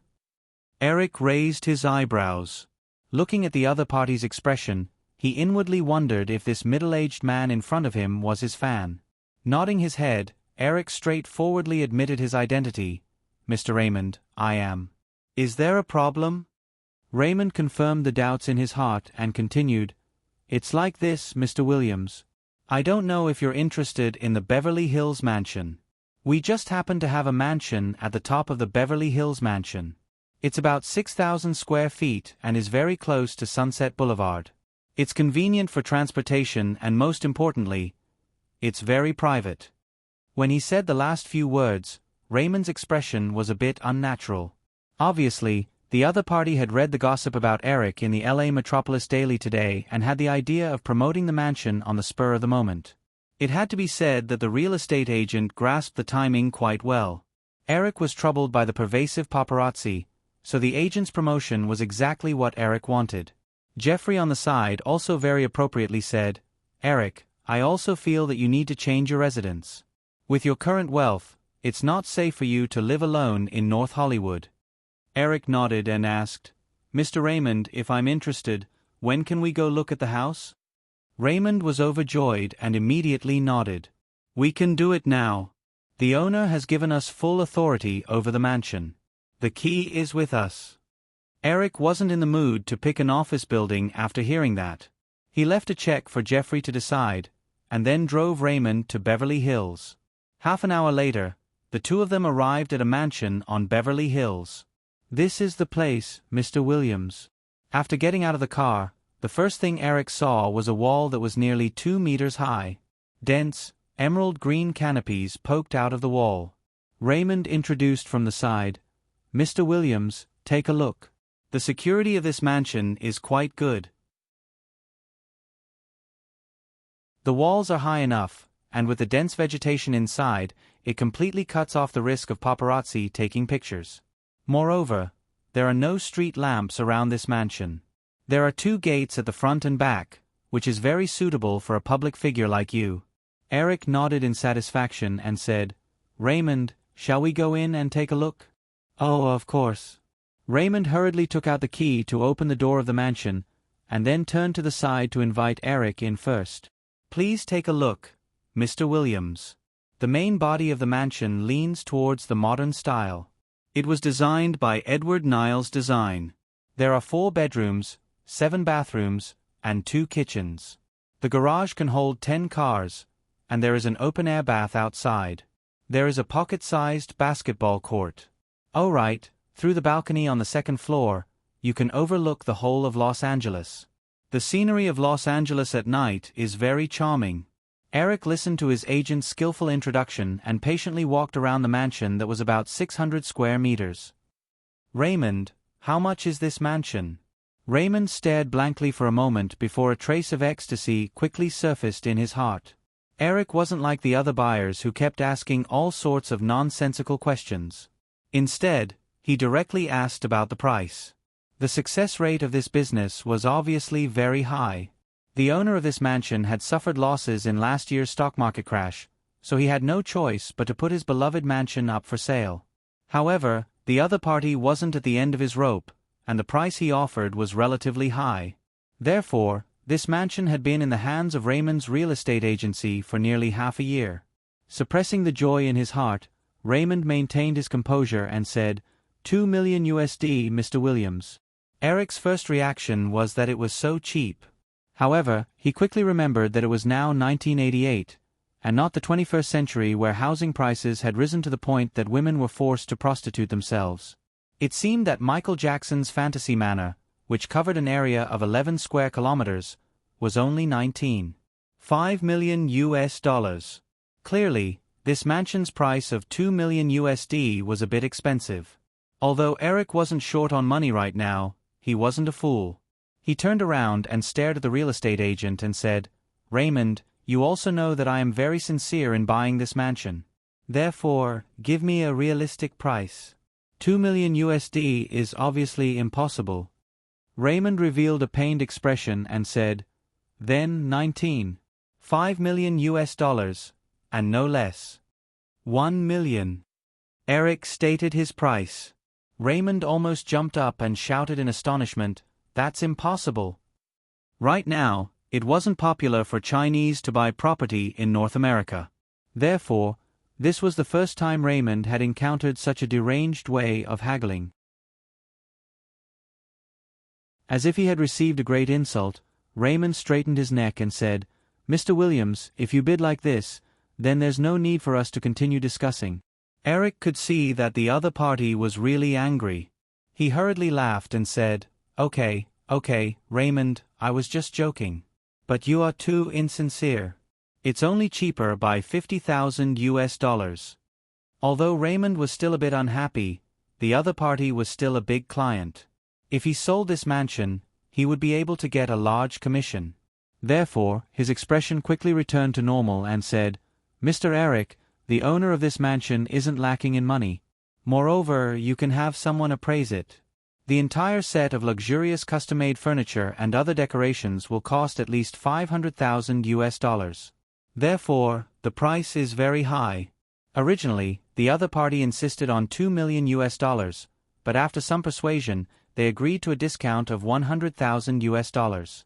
Therefore, $1.9 million is already the cheapest price. After saying this, Raymond looked as if he was waiting for Eric to make a decision. Clearly, there was no room for discussion on the price. Eric thought for a moment. He really did like this mansion. In the end, he nodded and said, "Raymond, if I decide to buy it, how long will it take for me to move in?" Raymond said, "If you can pay the full amount, we can do our best to handle the handover procedures for you. You can move in within 3 days. And if you need a bank loan, it will take a bit longer." Sure enough, this was a country where money was omnipotent. Eric recalled a friend from his previous life bragging about his experience of buying a house in Los Angeles. It took him more than a month to settle it. In the end, Eric chose to pay the full amount. The two of them returned to Raymond's real estate agency. Eric called Edward Lewis Law Firm and had them send over a lawyer familiar with real estate business. He was only responsible for filling out a check, and the rest was left to the private lawyer to handle. Jeffrey Hansen also chose an office building in Burbank as the location for Firefly Films. Eric gave it a look and expressed his satisfaction. Just like that, the matter was settled. After a busy day, he returned home in the evening. Eric glanced around and discovered that the number of paparazzi in the vicinity had increased. These guys were obviously stimulated by the gossip from this morning and wanted to fish out some valuable news from him. With regards to these people, Eric could only helplessly pretend not to see them. After eating dinner and taking a shower, Eric wore loose home clothes and went to his bedroom. After thinking for a bit, he still decided to start writing the script for Pretty Woman. As for the Resident Evil novel that Michael Krauss had urged him to write several times, Eric directly chose to delay it. In any case, he was used to Michael Krauss's urging, and Eric also got used to it. In the following few days, Eric and Jeffrey busied themselves with setting up the film company during the day and writing the script at night. Originally, he thought that the matter with Drew and Jennifer Aniston, even if the media had ulterior motives, would be fiercely hyped up for a few days. In the end, the matter would gradually die down like other celebrity scandals. Who knew that this matter had a tendency to blow up and become more and more obvious?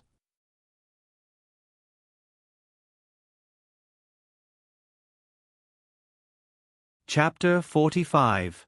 First, as Eric expected, the Los Angeles City paper exposed the photo of Julia leaving Eric's house again and specifically mentioned the party held by Eric at home. However, it skimmed over the participation of the cast of Home Alone and focused on the group of young and beautiful women. Then, some newspapers followed suit and found some specious news to criticize Eric's personal conduct. Eric gradually changed from an inspirational young man to a playboy who abandoned his girlfriend after becoming famous, had sex with underage girls, and indulged in extravagant party life.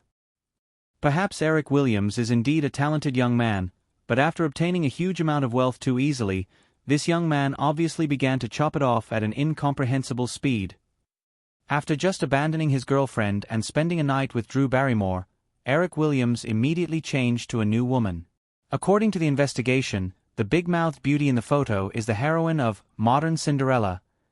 Even some entertainment gossip newspapers without a bottom line began to fabricate without any basis after they couldn't find any more news. For a time, the good public image that Eric had created was on the verge of collapse.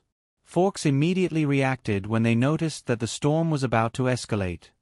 Back to 17-inch was still in theaters and they had just bought the overseas distribution rights of Home Alone. If they allowed Eric's image as the male lead and director to be damaged, they would obviously be the ones to suffer direct economic losses. As for Columbia, apart from continuing to fulfill the contract according to the VAM agreement, they were almost completely indifferent. Some employees in Columbia's publicity department also mentioned to their superiors that they could do public relations for Eric, but the proposal was not approved. Blunt Cohen was humiliated by Eric last time.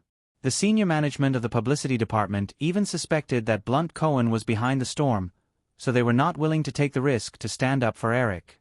News Corporation originally started as a print media company and had played a lot of tricks to increase sales by smearing public figures.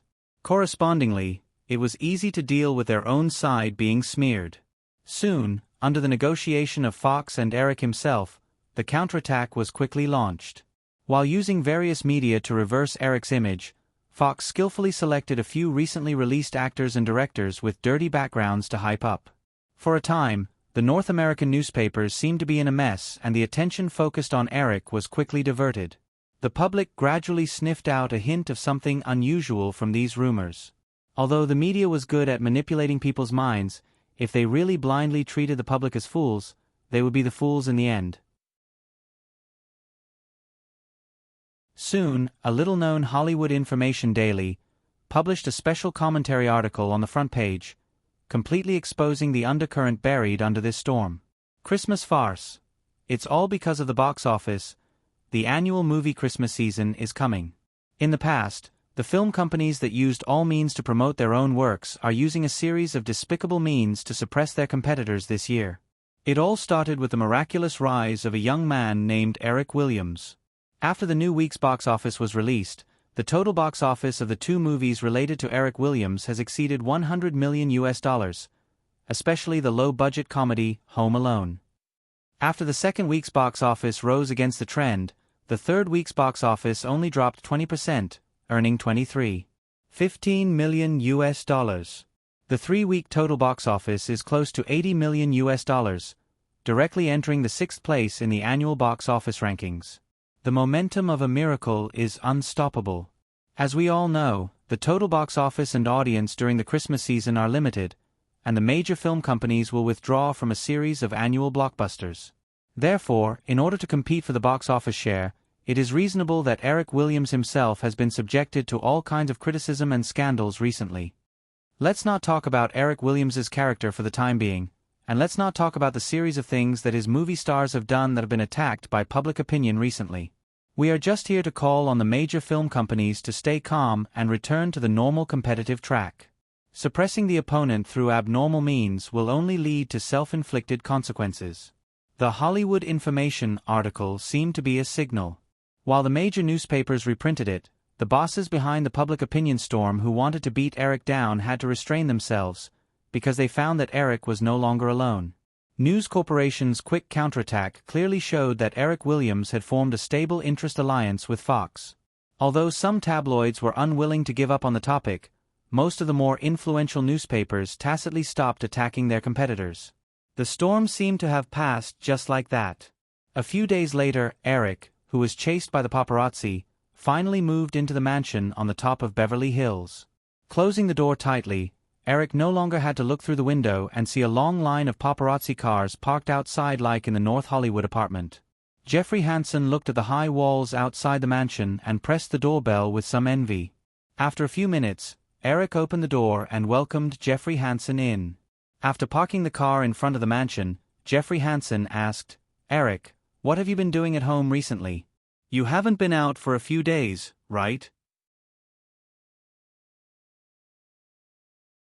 Eric was super depressed when he mentioned this.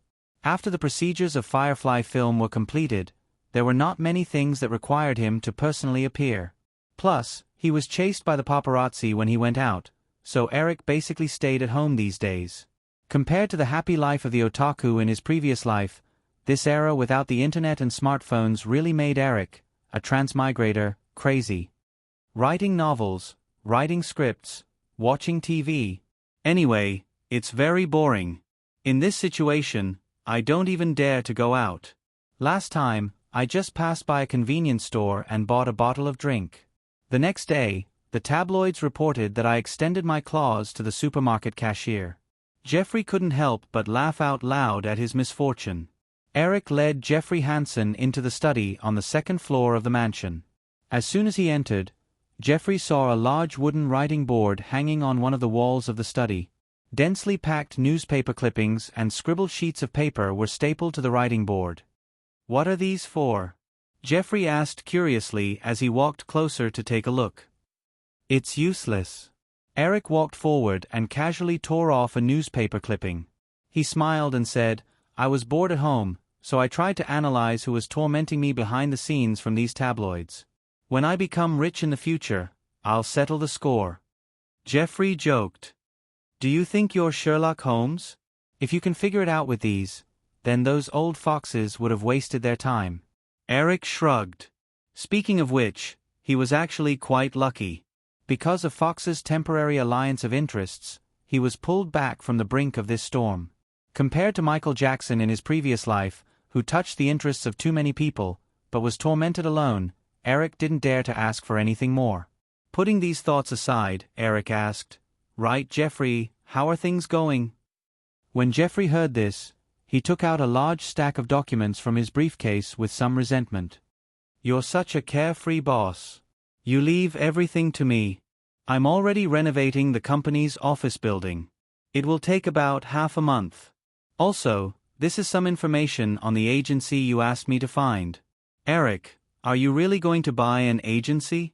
Eric took the documents and said, "Of course. You saw Stuart Runkle's situation.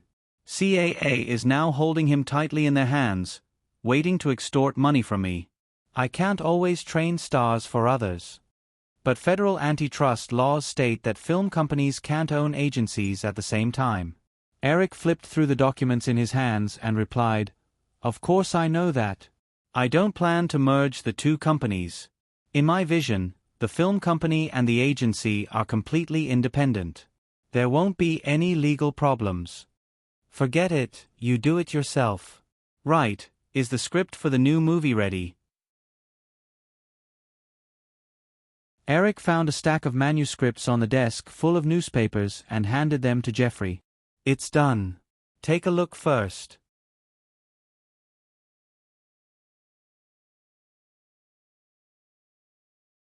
Chapter 46. After carefully reading the script of Pretty Woman, Jeffrey said with some doubt, "Eric, I still think that this story is too perfect. It's like a fairy tale about a prince and Cinderella. Do you think the audience will like a fairy tale about a prostitute? Even famous literary works like Ball of Suet and La Traviata all have tragic endings." Eric thought to himself, "What I want to write is a perfect fairy tale." The original script of Pretty Woman was actually a black drama called 3000. It reflected the living conditions of prostitutes in Los Angeles through a $3,000 sex transaction between the male and female leads. But during the filming process, because of the sufficient budget, the director and producer repeatedly changed the script, and in the end, it became a romantic comedy. The most surprising thing was that this movie, which was changed beyond recognition, actually received $170 million at the North American box office. This made many male and female stars who refused to act in the original script beat their chests and stomp their feet. At the same time, it also made Julia Roberts famous. In the beginning of the movie, the scene of the prostitute in the alley was filmed according to the original script. Therefore, when the audience in his previous life thought about it after watching the entire movie, they would realize that the scene was incompatible with the romantic style of the movie. "Jeffrey, let's not talk about other things for now. What do you think of Vivian's image in the script?" After all, it was only a written description, and it wasn't shown on screen. Therefore, Jeffrey pondered for a while before saying, "Her personality is straightforward and cheerful. She's a bit vulgar, but it's natural. Even if she's a prostitute, she still has her own perseverance." Eric patiently listened to Jeffrey's long list of thoughts before saying, "Jeffrey, maybe you didn't notice, but when you were describing Vivian, the corners of your mouth were curled up. This means that you don't hate this prostitute at all. You even like her a bit." Jeffrey only subconsciously expressed his feelings towards Vivian, and didn't notice the details that Eric said, "This. I do." Eric nodded and said affirmatively, "Of course. Since you don't hate Vivian, the audience will definitely like this girl after the movie is filmed." Jeffrey nodded, but soon raised his eyebrows in dissatisfaction. "What do you mean you don't even hate me? Am I a harsh person in your eyes?" Eric quickly denied, "Of course not, you're just a little long-winded." Eric smiled and patted Jeffrey's shoulder. "Don't be depressed. Old people tend to be long-winded, so don't take it to heart." Jeffrey gloomily glared at Eric. "All right, you're the boss, and it's been proven that your foresight is much better than mine. Since you've already decided, when should we start preparing?" "Of course, the sooner the better." "It would be best if we could complete the preparation and casting work before Christmas and start filming immediately after the New Year. This movie is very suitable to be released during Valentine's Day. Jeffrey lowered his head and calculated the time. Valentine's Day is indeed very suitable for this movie. However, Eric, isn't it a little too rushed? Home Alone hasn't even been released at that time. Eric shook his head. Jeffrey, you've also seen the speed at which I produced Home Alone. So, Charming Lady will take more than a month. We can negotiate with Fox and start the publicity work during post-production. Then, when should we start casting? Do you have a plan? Eric said, I've decided to use Richard Gere for the male lead. My first choice for the female lead is Sophie Marceau. Jeffrey, I need you to help me find Sophie Marceau's contact information and send her an invitation. If she doesn't agree, we'll use Julia Roberts.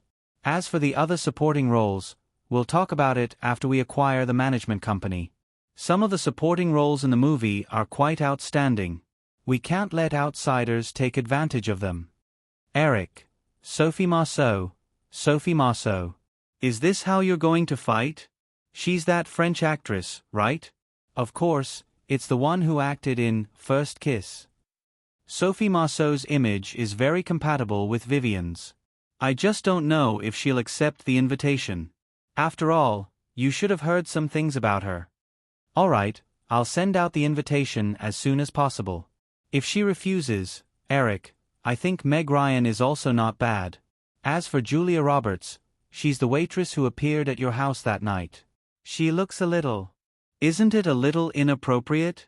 In his memory, Meg Ryan belonged to the generation of American sweethearts before Jennifer Aniston.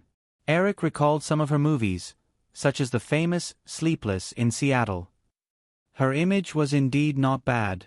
However, since he had already decided to make Julia famous, and with the factors from his previous life, Eric certainly wouldn't give the opportunity to others. Jeffrey, trust me. It's decided. I have my own reasons for choosing Julia Roberts. All right, contact the boss of this Sid agency, Capel Sid, as soon as possible. Jeffrey took a page of information from Eric and looked at it. Eric, Capel Sid is indeed very capable. I heard that he single-handedly handled a few A-level projects in CAA 2 years ago. However, he had a conflict with Michael Ovitz and was kicked out by CAA. CAA has a lot of power in the entertainment industry now. It's better if we don't deliberately anger Michael Ovitz. Eric sneered in his heart. He had always been unhappy that CAA signed Stuart Runkle so quickly. Although Michael Ovitz was now called the most powerful person in Hollywood by some media, CAA could only be powerful for another 5 or 6 years. In the second half of the 90s, CAA would still monopolize a lot of star resources, but in front of the gradually forming media companies, it wouldn't be as powerful as before. Moreover, compared to CAA, it was still a small fry. It didn't matter if he offended it or not. Although CAA monopolized a lot of superstars, Eric was confident that he could create a superstar himself. Then it's decided, Jeffrey. We're still small fry. CAA can't be bothered with us. Jeffrey shrugged helplessly. Okay, as you wish. After persuading Jeffrey to stay for lunch, Eric was about to go to the study to write Resident Evil. Suddenly, the phone in the living room rang. Hello, is this William's house? Eric picked up the phone but slightly moved the receiver away from his ear. He had already received a few harassment calls in the past few days. One guy even started cursing as soon as he picked up. It was so loud that Eric's eardrums were a bit numb. Eric even considered changing his number. The other person was silent for a while. Eric thought it was another harassment call. Just as he was about to hang up, a voice came from the receiver. Hello, Eric. When Eric heard that familiar voice, he leaned against the sofa with the phone in his hand. Hi, Anne. I've been wanting to explain what happened that morning. There's nothing going on between me and Drew. I was dead drunk that night. It was purely that girl Drew who was messing around. This has nothing to do with me. We've already broken up? In an apartment building in Manhattan, Jennifer Aniston was stuttering as she listened to Eric's hurried explanation. It was obvious that she was struggling in her heart. At the same time, she was a bit resentful of the slow guy on the other end of the line. On the third day of her arrival in New York, Drew somehow found her contact information and explained the situation to her. As for that despicable guy on the other end of the line, he didn't come to find her or contact her for so many days.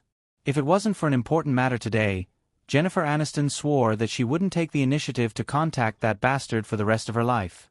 If Eric knew what Jennifer Aniston was thinking, he would definitely cry out that he was wronged. Ever since that day, a series of things happened one after another.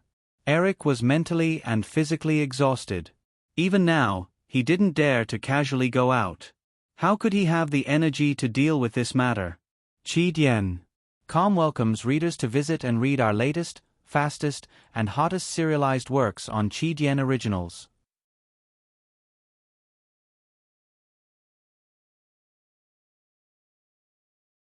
Chapter 47. Eric said firmly, "And I won't break up with you. Can you tell me your address in New York?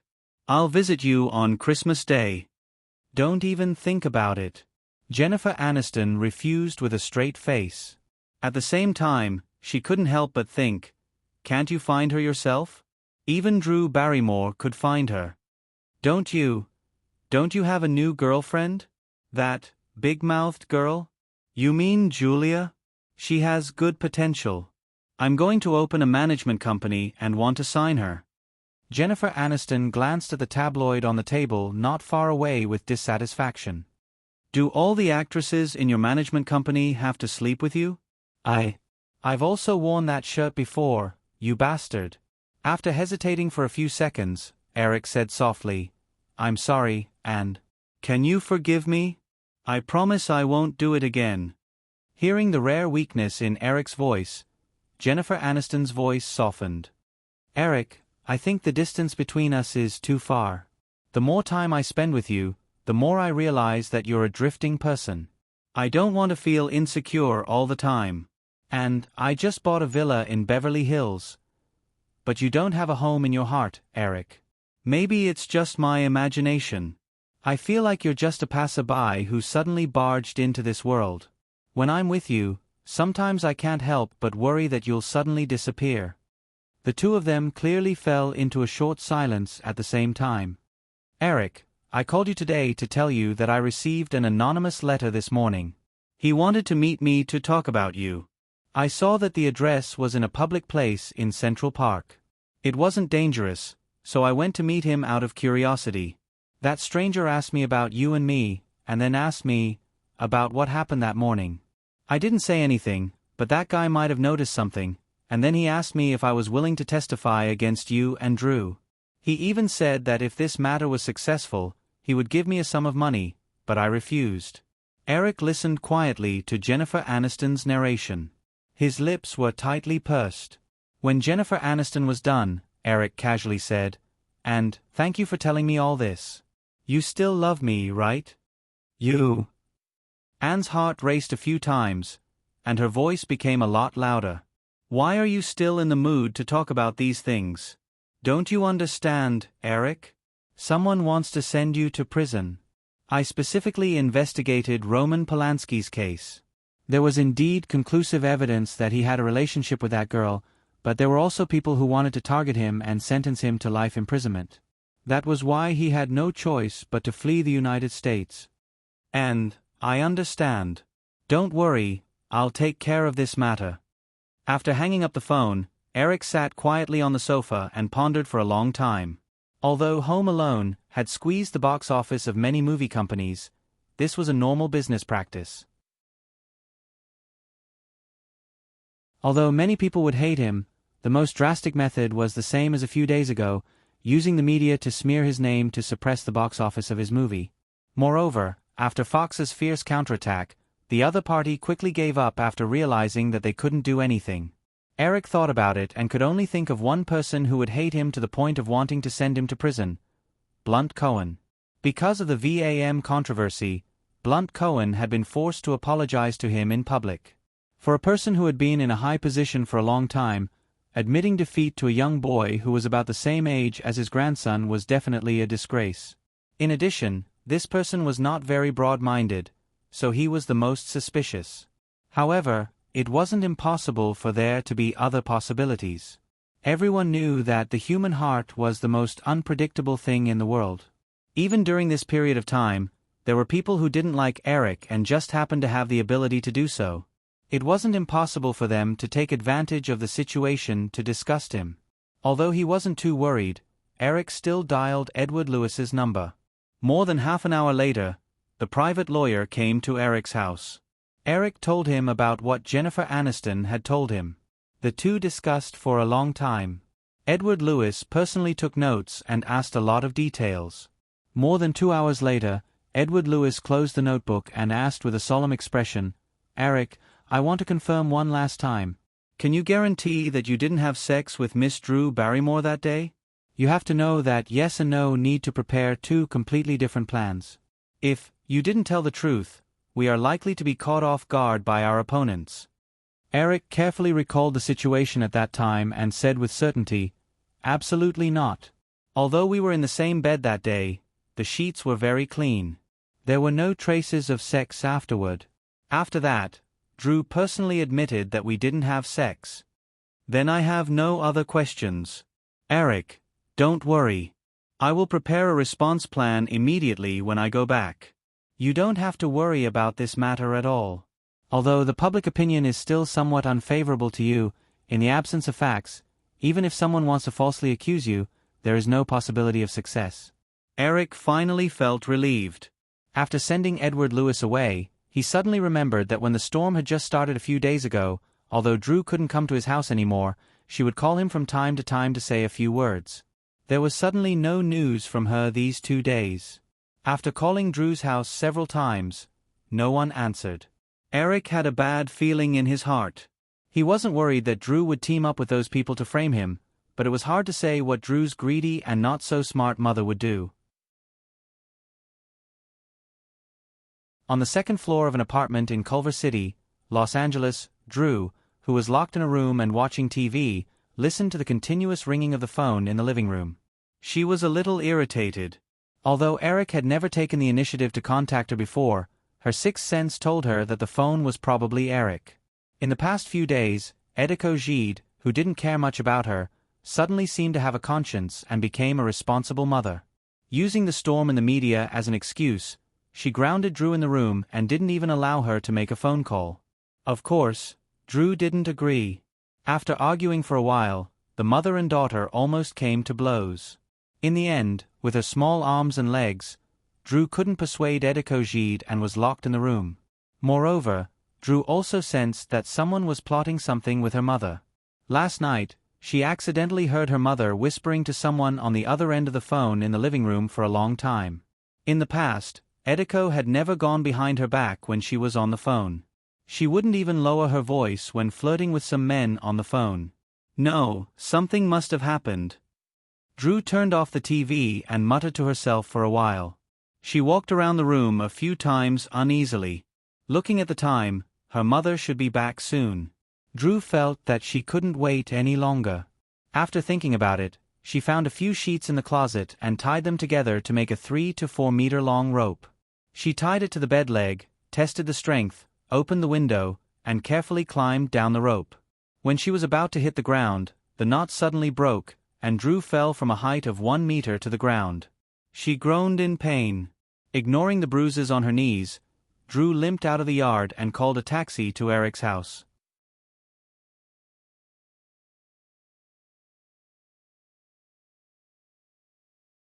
Chapter 48. The taxi stopped in front of Eric's villa, and Drew paid the driver and got off. The driver, who looked a little like Jordan, glanced at the bruise on Drew's knee and couldn't help but ask, "Miss Barrymore, do you need my help?" Drew shook her head. "Thank you, but it's fine." With that, he limped forward and rang the doorbell. The driver couldn't help but look at the high wall. Because the tabloids had been crazy recently, and there were several paparazzi's cars parked not far away, he quickly remembered that this was Eric Williams's house. However, that had nothing to do with a taxi driver like him. He shrugged and drove away. Hearing the familiar voice from the walkie-talkie, Drew finally felt the pain in her knee and wanted to cry. Only in front of Eric did she have the chance to act like a soft little girl, because he was the only one who cared about her. "Eric, it's me," Drew said into the walkie-talkie. "Drew, wait a moment. I'll be right there." After a while, the door opened. Seeing Drew in a sorry state, Eric hurriedly let the girl in and closed the door. He asked with concern, "Drew, what's wrong with you? How did your leg get hurt like this?" Drew sounded a little aggrieved. "I don't know what's wrong with my mother. She locked me in the house and wouldn't let me out. I could only climb down from the second floor and fell." Eric quickly figured out that Drew's mother was really crazy, but he wasn't in a hurry to say it. He crouched down and examined the girl, only to find that there were some bruises and scratches on the surface. "Let's go inside. I'll treat it for you." Drew grunted softly and couldn't help but pull Eric's sleeve as she limped forward. Eric glanced at the girl's appearance and sighed softly. He bent over and picked up the girl, walking towards the villa. On the sofa in the living room, Eric found a first aid kit and cleaned Drew's wound. He didn't stop talking. "Don't do this again. It's very dangerous. Fortunately, it's only a minor injury this time. Although your mother..." Eric suddenly didn't know how to evaluate Drew's mother. He could only vaguely skip over the topic and continue, "She won't do anything to you." Drew stretched out his legs and allowed Eric to work on it. After a while, he suddenly asked, "Eric, did something happen?" Eric paused in his action of wrapping the bandage and said, "You can tell?" Drew nodded. "I feel that my mother has been strange these days. Not only did she secretly make phone calls behind my back, but she also locked me in the room abnormally, saying that it was for my own good. It's not like the newspapers haven't reported about me taking drugs and drinking before, but she never did that." Eric tied a knot on the bandage on Drew's knee and put it back in the first aid kit. "I don't know how to explain this to you." Drew didn't say anything. She looked at Eric with some uneasiness and quietly waited for him to continue. She clearly understood that this matter was caused by her. "At noon, and called me from New York. She said that someone wanted her to testify against me, that I had sex with you." Drew was a smart person. With just one sentence from Eric, she quickly figured out the ins and outs of the matter. Drew stood up with a whoosh. Her face was filled with sadness and anger. Her voice was a little hysterical. "It's her, it must be her. I was wondering why she was acting so sneakily these days. She even locked me in the house and said that it was for my own good. When has she ever really been for my own good? I want to cut off my mother-daughter relationship with her, this be *tch. Drew, don't be like this." Eric's Asian mindset made him quickly stop Drew from saying more vicious words. "Girl, no matter what other people say about your mother, you can't scold her. Although she's not very qualified, she's still your mother." Seeing Eric's serious expression, Drew knew that if she really scolded him, he would definitely be angry. Although when she quarreled with her mother at home, both sides could spew out all kinds of profanities. But since Eric felt that something was wrong, then it must be wrong. "I'm sorry, Eric." The girl weakly apologized. "Okay, Drew." Eric gently pulled the girl into his arms and hugged her. "Actually, there must be someone else behind this. Otherwise, your mother definitely wouldn't do this. Because sending me to prison won't do her much good. I'm sorry, Eric, that she must have received money. She has already squandered my salary from back to 17. Is there anything I can do for you?" "Don't apologize, Drew. This has nothing to do with you. I've already asked Edward to make some preparations. You don't have to get involved in this anymore. You're still young."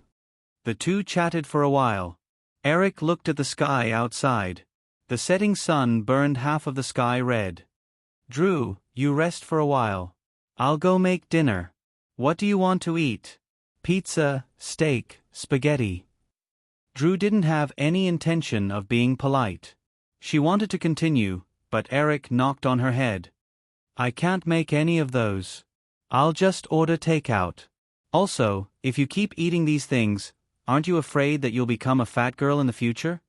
"I'm not afraid. Don't you like fat girls? Drew giggled. Eric had just picked up the phone when the doorbell rang. Eric took the opportunity to pass the phone to Drew. You call, I'll go take a look. Drew agreed and took the phone.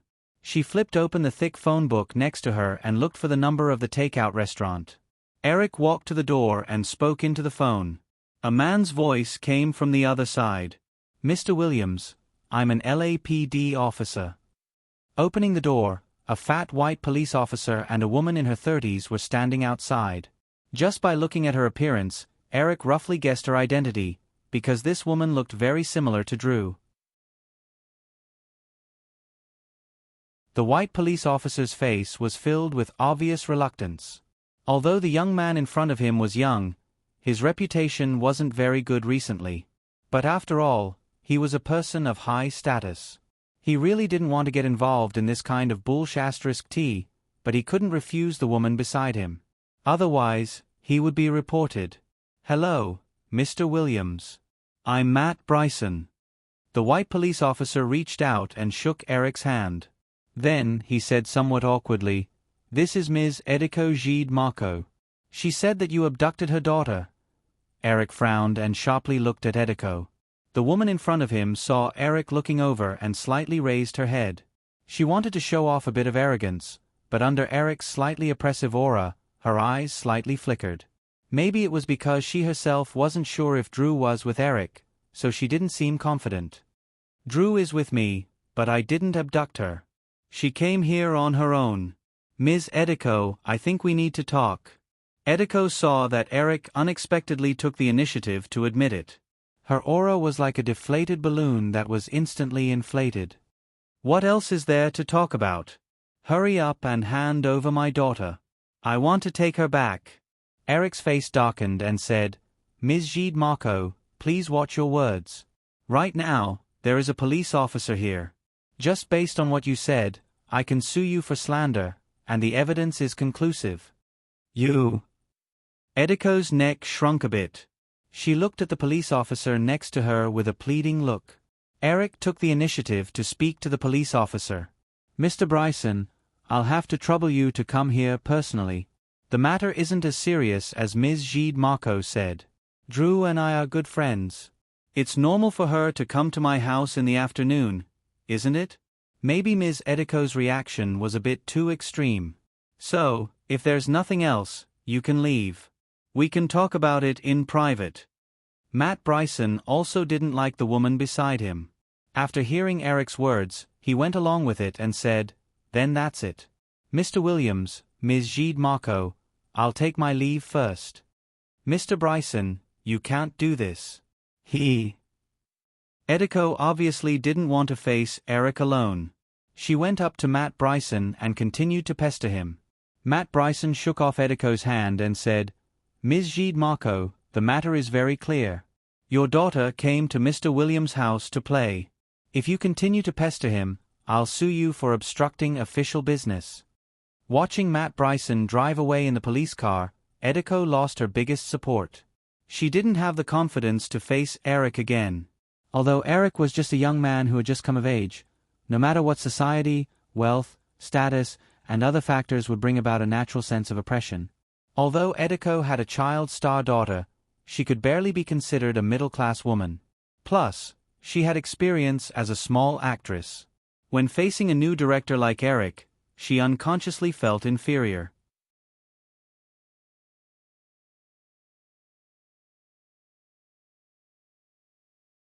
Chapter 49. Please come in, Madam Marco. Eric let Edith in with an expressionless face. He closed the door and walked straight into the mansion. Edith quickened her steps and followed behind Eric. Her eyes couldn't help but look around the mansion. When she saw the luxurious modern mansion, her eyes were filled with envy. Although Drew was very famous, there weren't many roles that suited her due to her age. After acting in E.T., she had only acted in 4 or 5 movies. Moreover, the pay wasn't high. The money she earned wasn't enough for Edith to squander, let alone buy such a luxurious mansion. In the past 2 years, her daughter's self-awareness had become stronger and stronger. Their relationship had also worsened. Edith knew that it would be harder and harder to rely on her daughter to make money. Therefore, when someone tried to ask her to sue Eric, Edith only thought about it for a moment before agreeing. The other party promised her that as long as she signed the lawsuit in the name of Drew's guardian, she would receive a sum of money. She wouldn't even have to appear in court, and everything would be handed over to a lawyer. This was a good thing that practically fell from the sky. How could the greedy Edith let it go? When she pushed open the door and walked into the living room of the mansion, Drew, who was sitting on the sofa, turned her head. The smile on her face quickly melted like snow on a stove when she saw her mother. Her expression quickly changed a few times. In the end, Drew couldn't hold back the anger in her heart. She stood up, grabbed a pillow, and threw it at Edith. At the same time, she screamed, "What are you doing here?" The pillow missed its target. Eric quickly grabbed it and held it in his hand. He glared at Drew and said, "Drew, don't mess around." Although Edith didn't dare to be arrogant in front of Eric, she didn't have so many scruples in front of her daughter. She scolded, "You little bastard, how dare you throw things at me? Look at you now. I'm your mother. Of course, I'm here to take you home." How ironic. Drew waved his hand and pointed at Edith. "In the past, I didn't return home at night so many times. I even got drunk once. It was the police who picked me up from the roadside in the middle of the night and sent me home. Why didn't you come to find me then? Now you think you're my mother?" "Ha, what a joke," Eddie retorted. "Isn't that because you didn't listen? If you had stayed at home obediently, would that have happened? Also, what's going on at home? Don't you know that you've ruined a few of our hospital bills? Don't they cost money? Come back with me. I'll deal with you when we get home," Edith said as he walked forward to pull Drew away. Eric frowned when he heard Edith's words. The white bandage on Drew's knee was so obvious, yet Edith ignored it. Instead, he fussed over a few wounds. This made Eric feel a deep sense of disgust. Drew walked around the sofa, dodging her mother's hand, and shouted, "Don't even think about it. I won't go back with you. I already know what you're going to do. I love Eric, but you're framing him with others for money.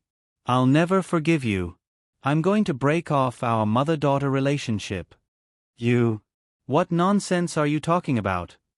Edith, who was suddenly exposed, was stunned. He looked at Eric guiltily and didn't know what to do.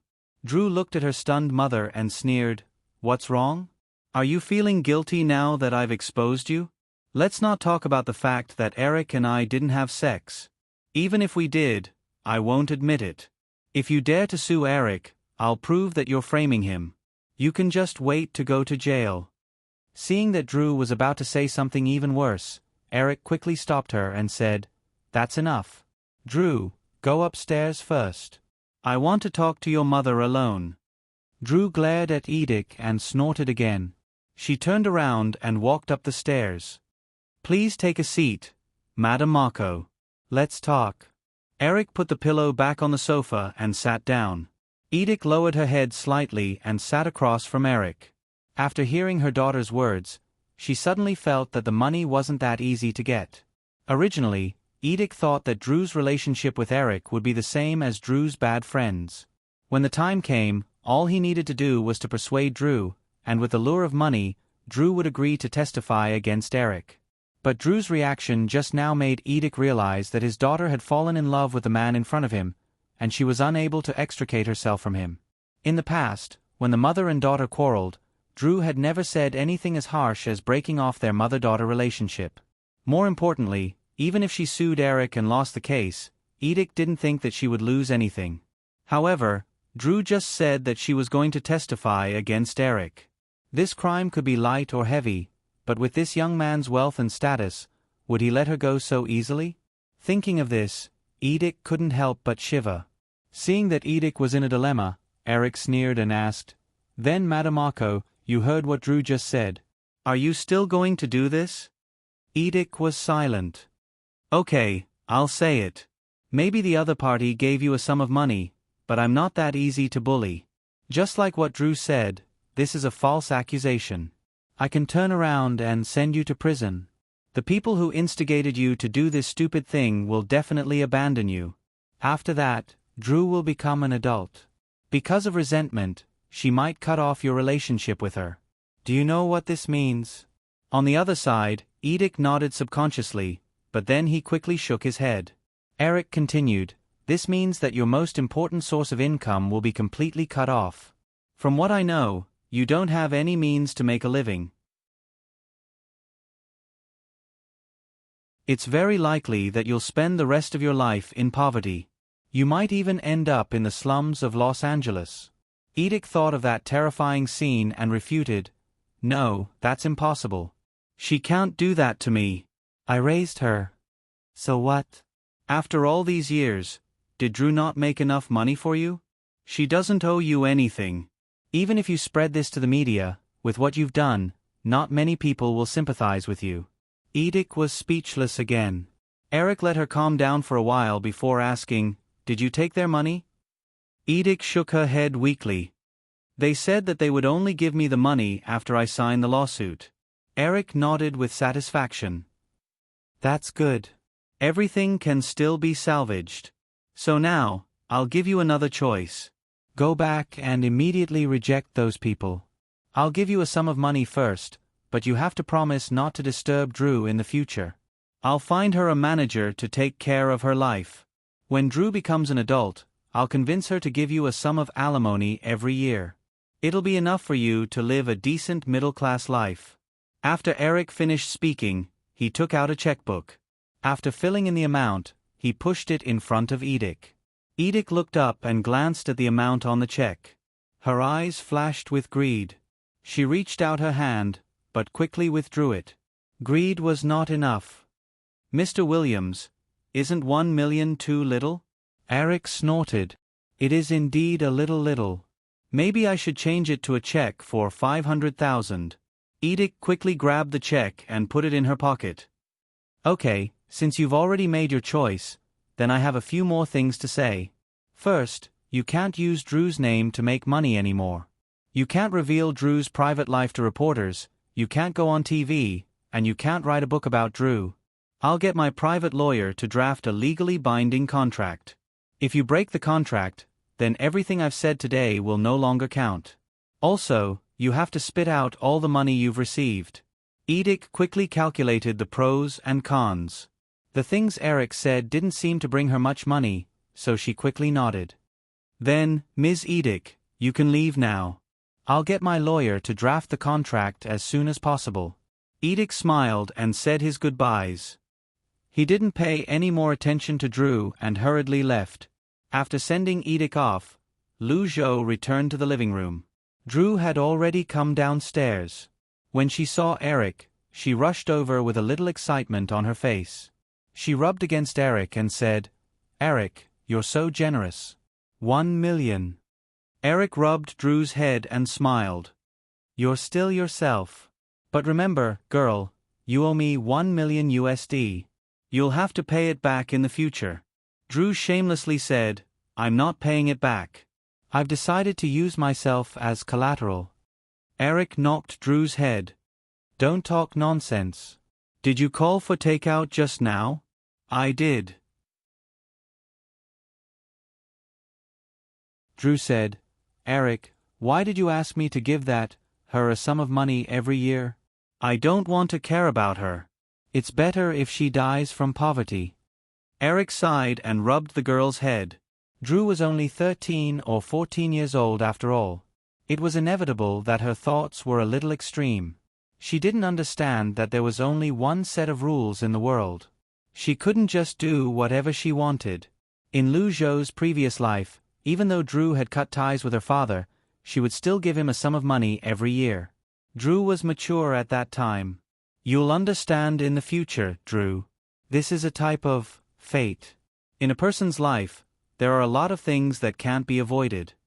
Drew nodded. She didn't fully understand, but she quickly became excited. Eric, can I live in your house in the future? Eric shook his head. Drew, it's time for you to go back to school. I'm going to choose a boarding school for you. After so many things have happened, how long has it been since you went to class? No, Eric. My head hurts when I see books. Can I continue to make movies? No. Eric refused. You have to at least finish high school. Whether you like it or not, it's an experience. Also, you're at an awkward age now. There aren't many movies that are suitable for you. Okay, I'll listen to you. Drew quickly followed Eric's arrangement. At the same time, she was thinking about how she could skip classes.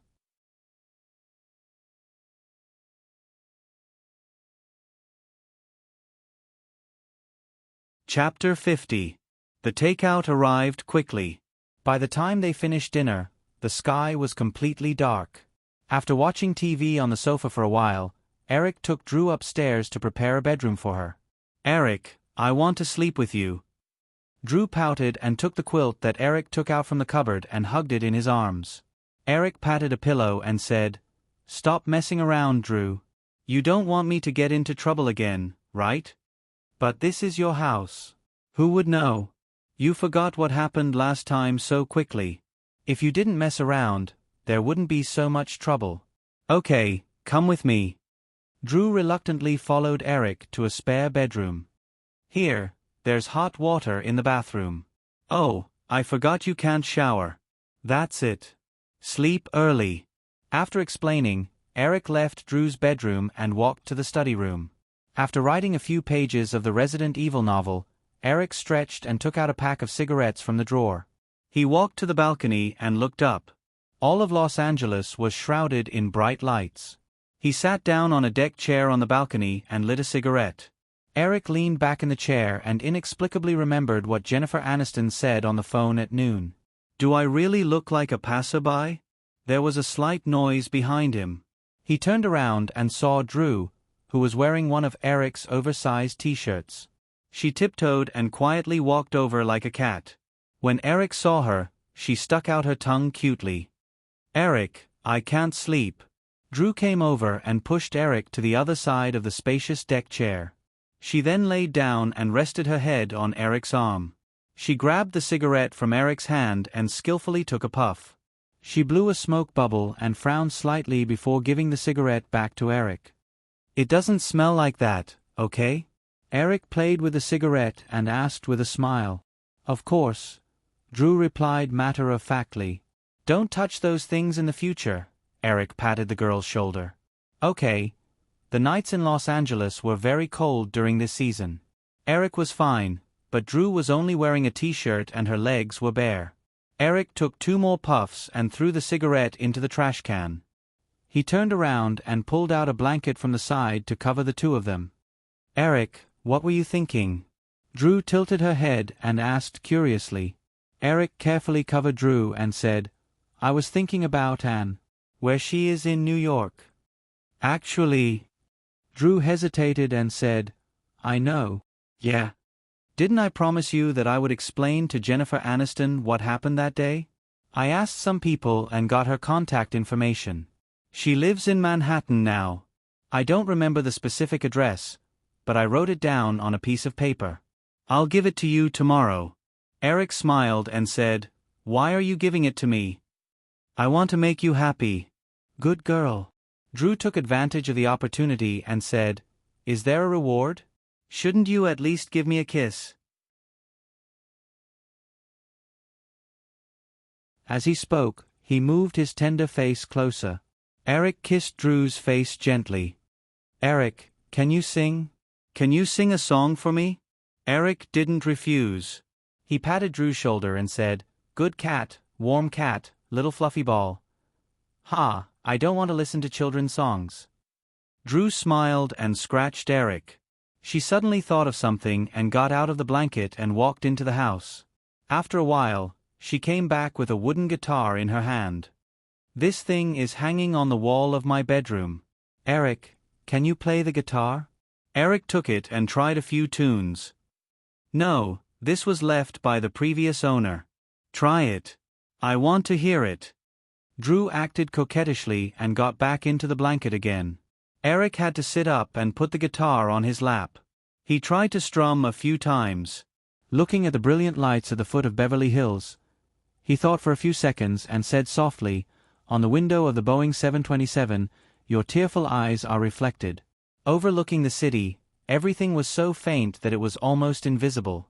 When the setting sun turns hell's kitchen into heaven, you turn your face away. I lift a strand of messy hair beside your ear. I say, everything will be fine. As long as we are together, forever and ever. As long as we are together, forever and ever. Eric had already forgotten some of the guitar skills he learned in college. He just played according to his feelings. His slightly hoarse voice drifted in the night wind, creating an inexplicable feeling. After the song, Drew narrowed her eyes and savored the aftertaste for a while.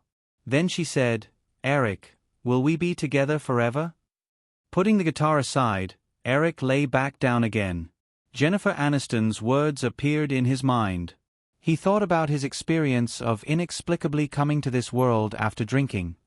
Who knows, maybe when I wake up, I'll be dead. Drew pulled Eric's arm over and used it as a pillow. She gently rubbed against it and said, "If you die, I'll be with you." Eric smiled and said, "Then that's romantic. According to the Western tradition, maybe our story will be made into a poignant love story.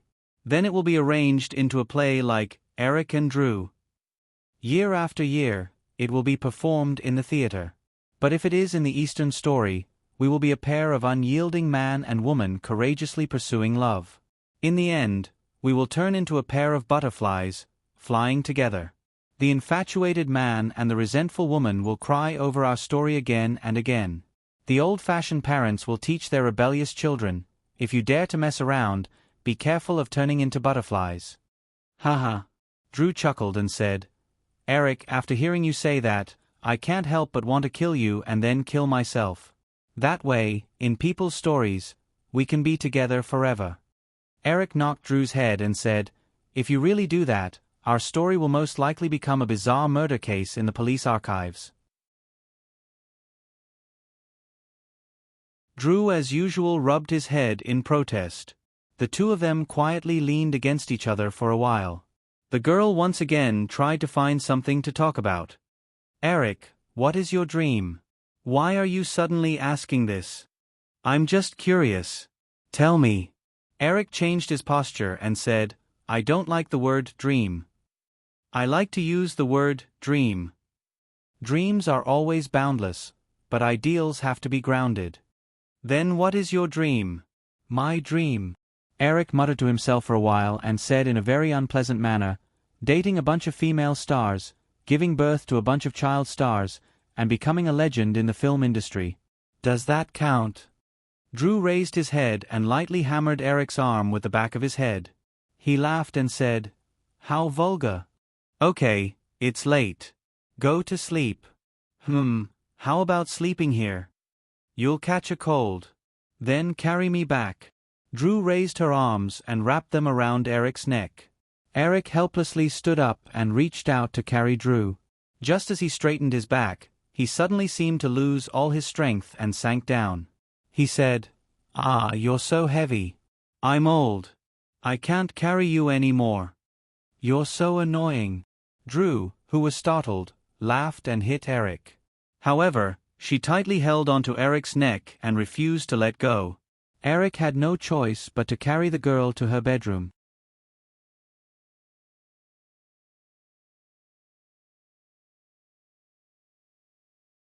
Chapter 51. What? That woman suddenly refused? Didn't you tell me that you had already reached an agreement? In a villa in Malibu, Blunt Cohen had just woken up when an assistant came to visit him in a hurry. At the same time, he brought bad news. "Mr. Cohen, we had indeed reached an agreement at the beginning. However, when we contacted her last night, that woman suddenly went back on her word." Blunt Cohen's good mood for the day was completely ruined. He frowned. Did she think that the money was too little and that she could have increased it?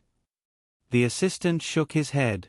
"No, I also tried to sound her out. The other party rejected me very thoroughly. I think it might be because she had reached another agreement with Eric Williams in private." As the assistant spoke, he took out a newspaper and handed it to Blunt Cohen. Blunt Cohen only glanced at it. The newspaper had pictures of Drew Barrymore and his mother, Edith, appearing separately at the entrance of Eric's mansion. Blunt Cohen didn't read the content. He couldn't be bothered with the paparazzi's nonsense. He threw the newspaper on the table and muttered to himself for a while. You weren't recognized when you were in contact with the other party, right? If Drew's mother had reached an agreement with Eric, that woman would very likely reveal information about the person who had instigated her to do those things. Blunt Cohen knew that he wasn't a broad-minded person, but at the same time, he also knew that Eric Williams wasn't easy to get along with. If his scheme was discovered by the other party, who knew what kind of trouble it would cause? He wasn't going to treat Eric like an ordinary teenager anymore. The assistant hurriedly shook his head. Of course not, Mr. Cohen.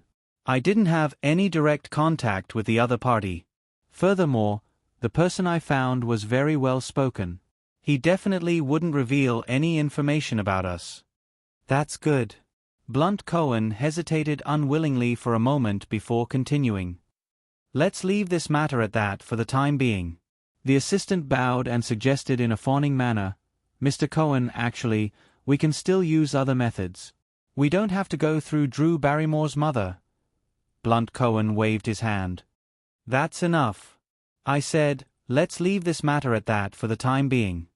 The assistant saw the displeasure on Blunt Cohen's face and quickly shut his mouth. If it had been in the past, Blunt Cohen definitely wouldn't have let the matter rest. Eric had embarrassed him greatly. If he didn't get his revenge, it would be very difficult for him to release the depression in his heart. But now, there was a more important problem bothering him.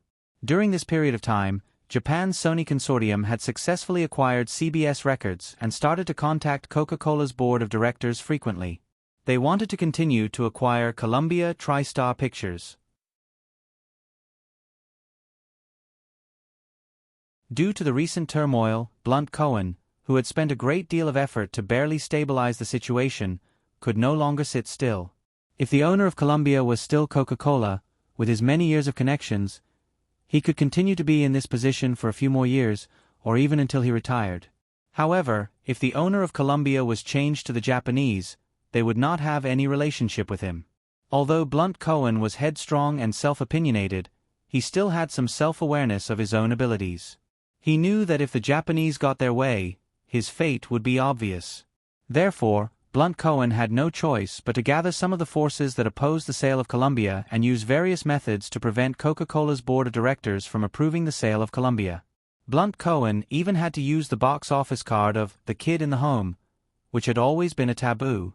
After all, although Columbia would lose a lot of money because of the VAM, The Kid in the Home was the only good result Columbia had in the past few years. Blunt Cohen rubbed his temples and looked up to his assistant. Oh yes, I have an appointment with Mr. Trevor from Coca-Cola's board of directors for lunch. I remember that he likes Latin beauties. Go and contact a few Latin actresses to accompany him. Remember, they must be beautiful.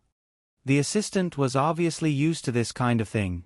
He quickly nodded and said, Okay, Mr. Cohen. I will do it now. Eric, why are you only here now? Capel Sid has been waiting for half an hour. When Eric appeared, Jeffrey Hansen couldn't help but complain. Eric said apologetically, I'm really sorry, Jeffrey. There was a traffic jam on the way. Okay, let's not talk about this. Let's go in. Because the film company's office building was still under renovation, Eric had to arrange to meet Capel Sid in a coffee shop to discuss the acquisition of his management company. Capel Sid was a white man in his 40s. He was as tall as many Westerners, at least one. 9 meters. He was bald and had a beard on his face. Eric came to Capel and extended his hand. I'm sorry, Mr. Sid. I'm late. Capel Sid didn't show any displeasure. Even though he was unhappy that Eric was late, he still smiled and said, Hello, Eric. Do you mind if I call you that? Of course not, Capel. Please take a seat. Eric changed the way he addressed Capel Sid. Eric, I've seen your deeds. From publishing Jurassic Park, promoting the script for Back to 17, and filming Home Alone to the final VAM agreement, all these things have been carefully considered. Step by step, they are all interconnected. So, you must be a smart and rational person. So, Why did you choose me out of so many management companies? I originally planned to sell my management company and continue to develop in Europe, but Jeffrey said you wanted me to stay. You should know my situation. My conflict with Michael Ovitz has made it difficult for me to move forward in this industry. Eric said seriously, because I'm not afraid of CAA. Perhaps other film companies have no choice but to bow down to CAA because they have a lot of top superstars, but I don't have to consider that. CAA has superstars, but I can create superstars. What I need is someone who can be the manager of a superstar, like you. Not a second or third-rate management company. When Capel heard Eric's words, he shook his head and smiled. Eric, I'm surprised by your confidence. If I didn't have enough confidence, I wouldn't be where I am now. When Capel thought about the miraculous agreement, he nodded his head helplessly and said, Eric, superstars aren't easy to nurture. I've worked at CAA for many years, so I'm well aware that behind every superstar in Hollywood, there needs to be a top team and a lot of hard work. Eric interrupted Capel's explanation and asked, Do you think Stuart Runkle is a superstar now? Capel obviously knew about the young lead in Home Alone, so he said, Of course. He can be considered the top child actor in Hollywood. There isn't another one. In that case, Eric asked, if I produce another popular film like Home Alone, and you control the lead role, do you think you have the ability to turn it into a top Hollywood superstar? Of course. But Eric, this assumption is meaningless. The success of Home Alone is very difficult to replicate. You can say it's all luck. How do you know if you don't try? As Eric spoke, he raised his arms and placed them on the table. He crossed his fingers and said with some doubt, Kapoor, why do I feel a little strange? As a seller, shouldn't you be working hard to promote your company? But why do I feel like you're not promoting, you're rejecting? Capel shrugged. Eric, I'm a manager, not an unscrupulous businessman. I hope we can be honest with each other. Also, I just want to sell the company in my hands and find a better place for my subordinates who still insist on staying in the company. I don't plan on staying. When you were a manager, were you this honest when negotiating with film companies on behalf of clients? Capel quickly shook his head. Of course not. I will definitely do everything in my power to fight for more benefits for my clients. Eric, these are two different things. Then I have no other questions. Capel, my condition for buying your agency is that you must stay. Otherwise, the remaining second and third-rate managers won't be of much use to me. It looks like I have no other choice. Eric nodded his head firmly. Capel sipped his coffee and thought for a moment. In the end, he agreed. At the same time, he was a little expectant. Perhaps this young man could continue to create miracles. You're tuning in to the Narrate and Escape YouTube channel. Don't forget to subscribe and join us on this journey to catch the most captivating stories.